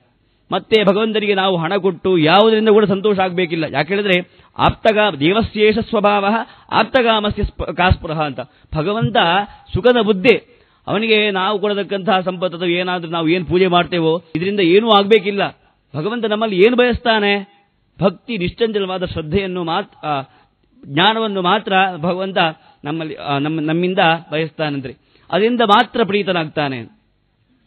ಹೇಗೆ ಈ ಮಗನಾದವನು ತನ್ನ ಅಪ್ರೀತಿಯನ್ನು ಗಳಿಸಿದ್ದೇವೋ ಹಾಗೆ ನಾವು ಕೂಡ ಭಗವಂತನ ಅಪ್ರೀತಿಯನ್ನೇ ಗಳಿಸ್ತೇವೆ. ಪ್ರೀತಿಯನ್ನು ಗಳಿಸಬೇಕಾದ್ರೆ ಅಂತಹ ಭಕ್ತಿಯನ್ನು ನಾವು ಮಾಡಬೇಕು. ನಮ್ಮ ಗುರುಗಳೊಂದು ಹೇಳ್ತಾ ಇದ್ರು, ಏನು ಹೇಳಿದ್ರೆ, ಇಬ್ಬರು ಹುಡುಗರು ಇರ್ತಾರೆ. ಅದರಲ್ಲಿ ಹೇಳಿದ್ರೆ ಪರೀಕ್ಷೆಗೆ ಆರಂಭ ಆಗಿದೆ. ಯಾರೋ ನಮ್ಮಂತ ಪುರಾಣ ಹೇಳುವವರು ಹೇಳಿದ್ರು, ಭಗವಂತನ ಭಕ್ತಿ ಮಾಡಿದ್ರೆ ನಮ್ಮ ಕಷ್ಟ ಪರಿಹಾರ ಆಗ್ತದೆ, ಪರೀಕ್ಷೆಯಲ್ಲೆಲ್ಲ ನಾವು ಪಾಸ್ ಆಗ್ಬೋದು ಅಂತ ಏನೋ ಹೇಳಿದ್ರೇನು. ಅದನ್ನು ಕೇಳಿಕೊಂಡು ಇಬ್ಬರಲ್ಲಿ ಒಬ್ಬ ಭಗವಂತನ ಪರೀಕ್ಷೆ ಹತ್ರ ಬರ್ತಾ ಇದೆ, ಒಬ್ಬ ಖಾಲಿ ಭಗವಂತನ ಧ್ಯಾನ ಪೂಜೆ, ಸಾಲಿಗ್ರಾಮ ಪೂಜೆ ಅಥವಾ ಇತರ ಪೂಜೆಗಳು, ದೇವಸ್ಥಾನಕ್ಕೆ ಹೋಗುವುದು, ಪ್ರದಕ್ಷಿಣೆ ಬರುವುದು ಇಷ್ಟೇ ಮಾಡ್ತಾ ಇದ್ದಾನೆ. ಇನ್ನೊಬ್ಬ ಏನು ಮಾಡಿ ಹೇಳಿದ್ರೆ, ಖಾಲಿ ಭಗವಂತನ ಆರಾಧನೆ ಮಾತ್ರ ಅಲ್ಲ, ಅದರ ಒಟ್ಟಿಗೆ ಅವನು ಚೆನ್ನಾಗಿ ಓದಿದ. ಅದರಿಂದ ಏನಾಯಿತು ಹೇಳಿದ್ರೆ, ಯಾರು ಓದಿದ್ದಾನೆ, ಭಗವಂತನ ಅನುಗ್ರಹ ಸಂಪಾದನೆ ಮಾಡಿದ್ದಾನೆ, ಅವನು ಪರೀಕ್ಷೆಯಲ್ಲಿ ಪಾಸ್ ಆದ. ಆದರೆ ಇವನು ನನ್ನನ್ನು ದೇವರಕ್ಷಣೆ ಮಾಡ್ತಾನೆ ಅಂತ ಪರೀಕ್ಷೆ ಹಾಲಲ್ಲಿ ಕೂತ್ಕೊಳ್ತಾನೆ, ಏನು ನೆನಪಾಗುದಿಲ್ಲ, ಆಚೆ ಈಚೆ ನೋಡ್ತಾನೆ ಅಷ್ಟೇ. ಹಾಗೆ ನಾವು ಪ್ರಯತ್ನವನ್ನು ಮಾಡಬೇಕು. ಖಾಲಿ ನಾವು ಭಕ್ತಿ ಜ್ಞಾನ ಇದ್ರೆ ಸಾಕಾಗುವುದಿಲ್ಲ, ಭಗವಂತನ ಭಕ್ತಿಯೂ ಬೇಕು, ಅದರಲ್ಲಿ ಶಕ್ತಿಯೂ ಬೇಕು. ಆವಾಗ ನಾವು ಭಗವಂತನ ಪ್ರೀತಿಯನ್ನು ಸಾಧನೆ ಮಾಡಲಿಕ್ಕೆ ಸಾಧ್ಯ. ಅಂತಹ ಕರ್ಮಾಂಗವನ್ನು ಯಾವತ್ತು ಕರ್ಮಾಂಗ ಹೇಳಿದ್ರೆ, ಅದರಿಂದ ನಾವು ಭಗವಂತನ ಶಾಸ್ತ್ರ ಏನು ಹೇಳಿದ್ದಾರೆ ಅಂತಹ ಕರ್ಮದಿಂದ ಭಗವಂತನನ್ನು ಹೊಂದಲಿಕ್ಕೆ ಸಾಧ್ಯ. ಸ್ವಕರ್ಮಣ ತಮ್ ಅಭ್ಯರ್ಥ್ಯ ಸಿದ್ಧಿಂ ವಿಂದತಿ ಮಾನವ ಅಂತ. ನಮ್ಮ ಕರ್ಮ ಏನಿದೆ ಅದರಿಂದ ಭಗವಂತನ ನಾವು ಸಿದ್ಧಿ ಮಾಡಿಕೊಳ್ಬೇಕಂತೆ. ಬ್ರಾಹ್ಮಣನ ಕರ್ತವ್ಯ ಏನು ಹೇಳಿದ್ರೆ, ಸ್ವಕರ್ಮ ವಿಪ್ರಸ್ಯ ಜಪೋಪದೇಶವು. ನಾವು ಜಪ ಮಾಡಬೇಕು, ಇನ್ನೊಬ್ಬರಿಗೆ ಉಪದೇಶ ಮಾಡಬೇಕು. ಯಾಕೆಳಿದ್ರೆ ಒಬ್ಬ ತಂದೆ ಹೇಳ್ತಾನಂತೆ ಮಗನಿಗೆ, ಏನೋ ಇನ್ನೂ ಹೇಳಲಿಲ್ಲ, ಸ್ನಾನ ಮಾಡಿ ಜಪ ಪೂಜೆ ಮಾಡು ಅಂತ. ಅದಕ್ಕೆ ಅವನು ಮಗ ಕೇಳ್ತಾರಂತೆ ಅಪ್ಪನ ಹತ್ರ, ನೀವು ಜಪ ಮಾಡ್ತೀರಾ ಅಂತ. ಅದಕ್ಕೋಸ್ಕರ ನಾವು ಮಾಡಬೇಕು, ಇನ್ನೊಬ್ಬರಿಗೆ ನಾವು ಮಾರ್ಗದರ್ಶಕರಾಗಿರ್ಬೇಕು. ಸ್ವಕರ್ಮ ವಿಪ್ರಸ್ಯ ಜಪ ಉಪದೇಶವು. ಜಪ ನಾವು ಮಾಡಬೇಕು, ನಂತರ ಉಪದೇಶ ಮಾಡಬೇಕು. ಅದರಿಂದ ನಾವು ಭಗವಂತನನ್ನು ಹೊಂದಲಿಕ್ಕೆ ಸಾಧ್ಯ ಅಂತ ಹೇಳ್ತಾರೆ. ಈ ರೀತಿಯಾಗಿ ಭಕ್ತಿಯಿಂದ ಕಪಿಲ ಭಗವಂತ ಕೂಡ ದೇವಹೂತಿಯಲ್ಲಿ ಹೇಳುವಂತಹ ವಿಧಾನ, ಒಂದು ಸಾತ್ವಿಕವಾದ ಭಕ್ತಿ, ಒಂದು ರಾಜಸ ಭಕ್ತಿ ಅಂತ. ಯಾವುದನ್ನು ನಾವು ನಿಷ್ಕಾಮ ಕರ್ಮದಿಂದ ಮಾಡ್ತೇವೋ ಅದು ರಾಜಸ ಭಕ್ತಿ. ಯಾವುದು ಭಗವಂತ ಪ್ರೀತನಾಗಲಿ ತೇನ ಪ್ರೀಡಾದ್ಗೇಶವ, ಇಷ್ಟೇ ಒಂದು ಉದ್ದೇಶದಿಂದ ಭಗವಂತನನ್ನು ಆರಾಧನೆ ಮಾಡಿದರೆ ಅದು ನಿಷ್ಕಾಮ ಕರ್ಮ ಅಂತ. ಇದರಿಂದ ಈ ಭಕ್ತಿಯಿಂದ ಭಗವಂತ ಪ್ರೀತನಾಗ್ತಾನೆ. ಮತ್ತೆ ಇಂತಹ ಭಕ್ತಿಯನ್ನು ಮಾಡಿದರೆ ನಮ್ಮ ಎಲ್ಲಾ ಕಷ್ಟಗಳನ್ನು ಪರಿಹಾರ ಮಾಡ್ತಾನೆ. ಆಗ ಹೇಳಿದೆ ಯಾವುದು ಸಂಪತ್ತು ವಿಪತ್ತು ಅಂತ. ನಮಗೆ ಈಗ ಪ್ರಕೃತ ಈ ಸಂಸಾರದಲ್ಲಿ ಬರತಕ್ಕಂತಹ ದುಃಖ ಏನಿದೆ ಅದು ವಿಪತ್ತೇ ಇಲ್ಲ. ವಿಪತ್ ವಿಸ್ಮರಣಂ ವಿಷ್ಣು, ಯಾವತ್ತು ಭಗವಂತ ನಾವು ಮರೆತು ಬಿಡ್ತೇವೋ ಅದು ದೊಡ್ಡ ವಿಪತ್ತು ಅಂತ ಹೇಳ್ತಾರೆ. ಹಾಗೆ ಹೀಗೆ ಮಾಡಿದ್ರೆ ಹೇಗೆ ಗಜೇಂದ್ರನನ್ನು ಭಗವಂತ ರಕ್ಷಣೆ ಮಾಡಿದ್ದಾನೋ ಹಾಗೆ ನಮ್ಮನ್ನು ರಕ್ಷಣೆ ಮಾಡ್ತಾನೆ.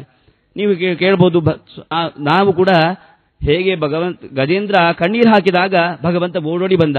ನಾವು ಕೂಡ ಸಂಸಾರದಲ್ಲಿ ತುಂಬಾ ಕಷ್ಟಪಡ್ತಾ ಇದ್ದೇವೆ, ಕಣ್ಣೀರು ಹಾಕ್ತಿದ್ದೇವೆ, ಯಾಕೆ ಭಗವಂತ ಬರಲಿಲ್ಲ ಅಂತ ಹೇಳಿದ್ರೆ ನಮ್ಮಲ್ಲಿರೋ ಭಕ್ತಿ ಅಂತ ಭಕ್ತಿ ಅಲ್ಲ.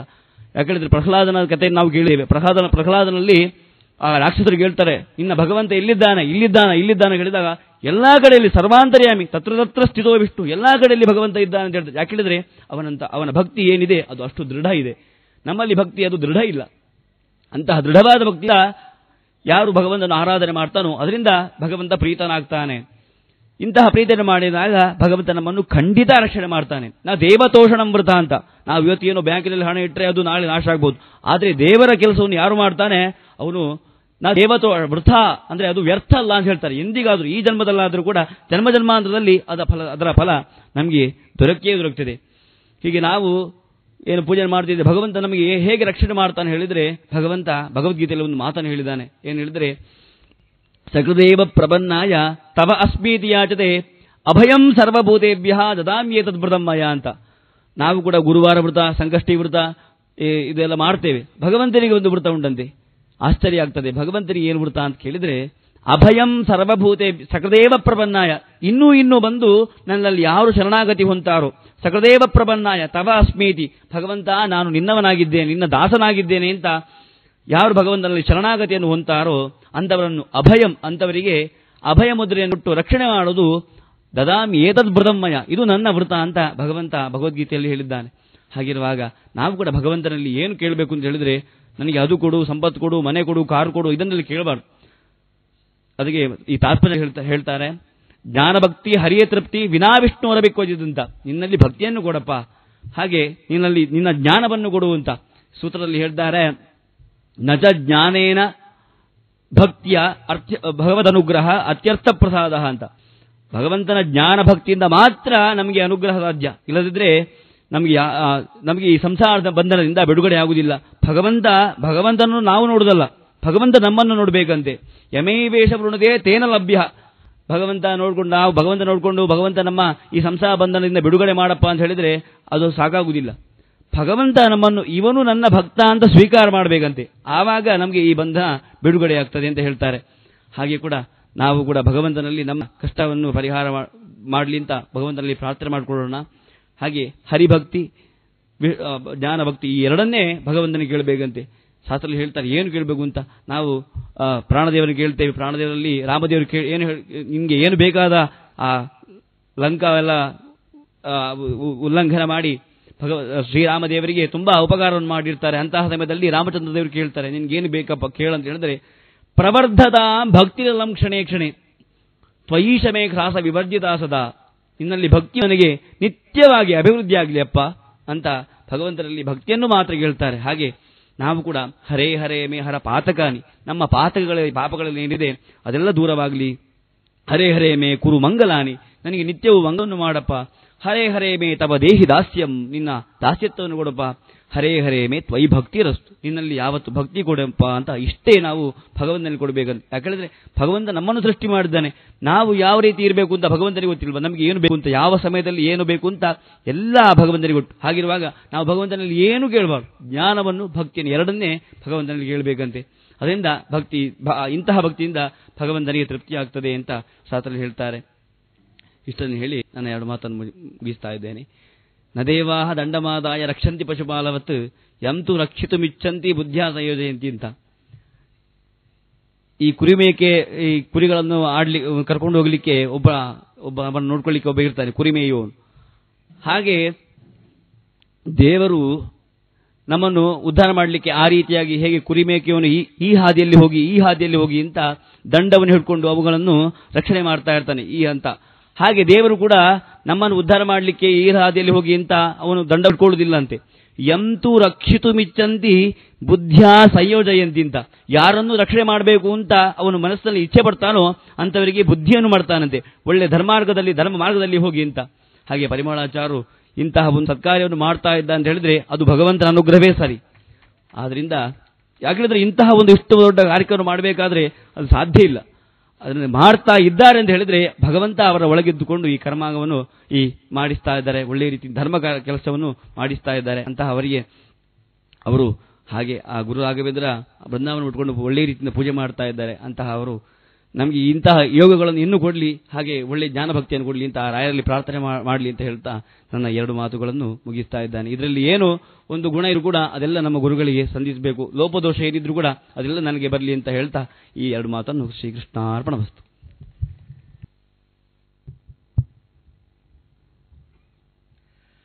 ಹರೇ ಶ್ರೀನಿವಾಸ. ಸಂಸಾರದಿಂದ ಬಿಡುಗಡೆ, ಸುಜ್ಞಾನವೇ ಸಂಸಾರದಿಂದ ಬಿಡುಗಡೆಗೆ ಮುಖ್ಯ ಕಾರಣ. ಅದರಲ್ಲಿ ಆ ಸುಜ್ಞಾನದಿಂದ ಆ ಭಗವಂತನ ಮಹಾತ್ಮೆಯನ್ನು ತಿಳ್ಕೊಂಡು ಭಗವಂತನಲ್ಲಿ ಭಕ್ತಿ ಮಾಡಿದ್ದೇ ಆದರೆ ಸಂಸಾರದ ಬಿಡುಗಡೆ ಒಳ್ಳೆ ಸೋದಾಹರಣವಾಗಿ ಚೆನ್ನಾಗಿ ಶ್ರೀಹರಿಯಾಚಾರ್ಯರು ಗುರುಗಳ ಅನುಗ್ರಹ ಸಂಪೂರ್ಣ ಪಡೆದಿದ್ದಾರೆ ಅಂತ ಅವರ ಒಂದು ಉಪನ್ಯಾಸದಿಂದ ನಾವು ಸ್ಪಷ್ಟವಾಗಿ ತಿಳಿಯಬಹುದು.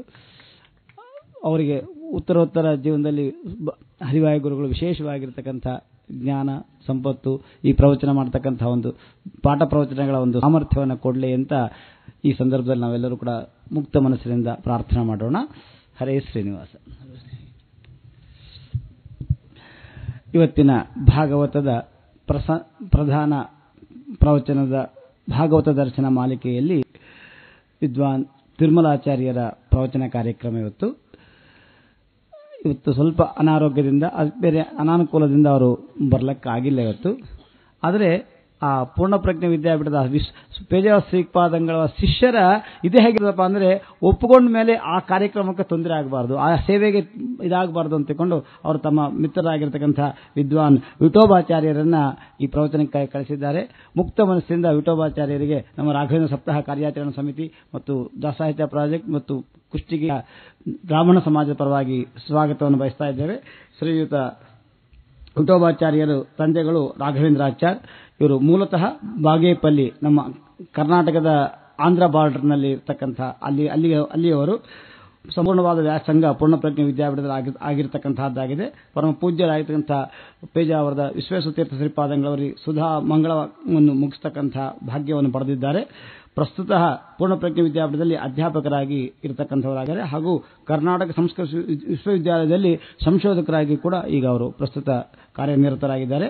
ಅವರಿಗೆ ಇನ್ನೊಮ್ಮೆ ನಮಸ್ಕಾರ ಪೂರ್ವಕದೊಂದಿಗೆ ಸ್ವಾಗತವನ್ನು ಬಯಸ್ತಾ ಇವತ್ತಿನ ವಿಷಯ ಭಾಗವತ ದರ್ಶನದಲ್ಲಿ ವಿಷಯ ಪ್ರಹ್ಲಾದ ಚರಿತ್ರೆ ಅಂತ ಕೊಟ್ಟಿದ್ವಿ. ಆ ವಿಷಯವನ್ನು ನಡೆಸಿಕೊಡಬೇಕಾಗಿ ಪ್ರಾರ್ಥನೆ. ಯೋಂತ ಪ್ರವಿಶ್ಯ ಮಮ ವಾಚಮಿಮಾಂ ಪ್ರಸುಪ್ತಾಂ ಸಂಜೀವಯತ್ಯ ಕಿಲ ಶಕ್ತಿಧರಸ್ವಧಾಮ್ನಾ ಅನ್ಯಾಶ್ಚ ಹಸ್ತಚರಣಶ್ರವಣತ್ವಗಾದೀನ್ ಪ್ರಾಣಾನ್ನಮೋ ಭಗವತೆ ಪುರುಷಾಯ ತುಭ್ಯಂ ಉದ್ಯದ್ರವ್ಯ ಪ್ರಕರ ಸನ್ನಿಭವಚ್ಯುತಾಂಕೆ ಸ್ವಾಸೀ ನಮಸ್ಯ ನಿತ್ಯ ವಚ ಪ್ರವೃತ್ತಿಂ ಧ್ಯಾಯೇದ್ಗಧಾ ಭಯಕರಂ ಸುಕೃತಾಂಜಲಿಂತಂ ಪ್ರಾಣಂ ಯಥೇಷ್ಟತನುಮುನ್ನತ ಕರ್ಮಶಕ್ತಿಂ ಅಭ್ರಮಂ ಭಂಗರಹಿತಂ ಅಜಡಂ ವಿಮಲಂ ಸದಾ ಆನಂದತೀರ್ಥ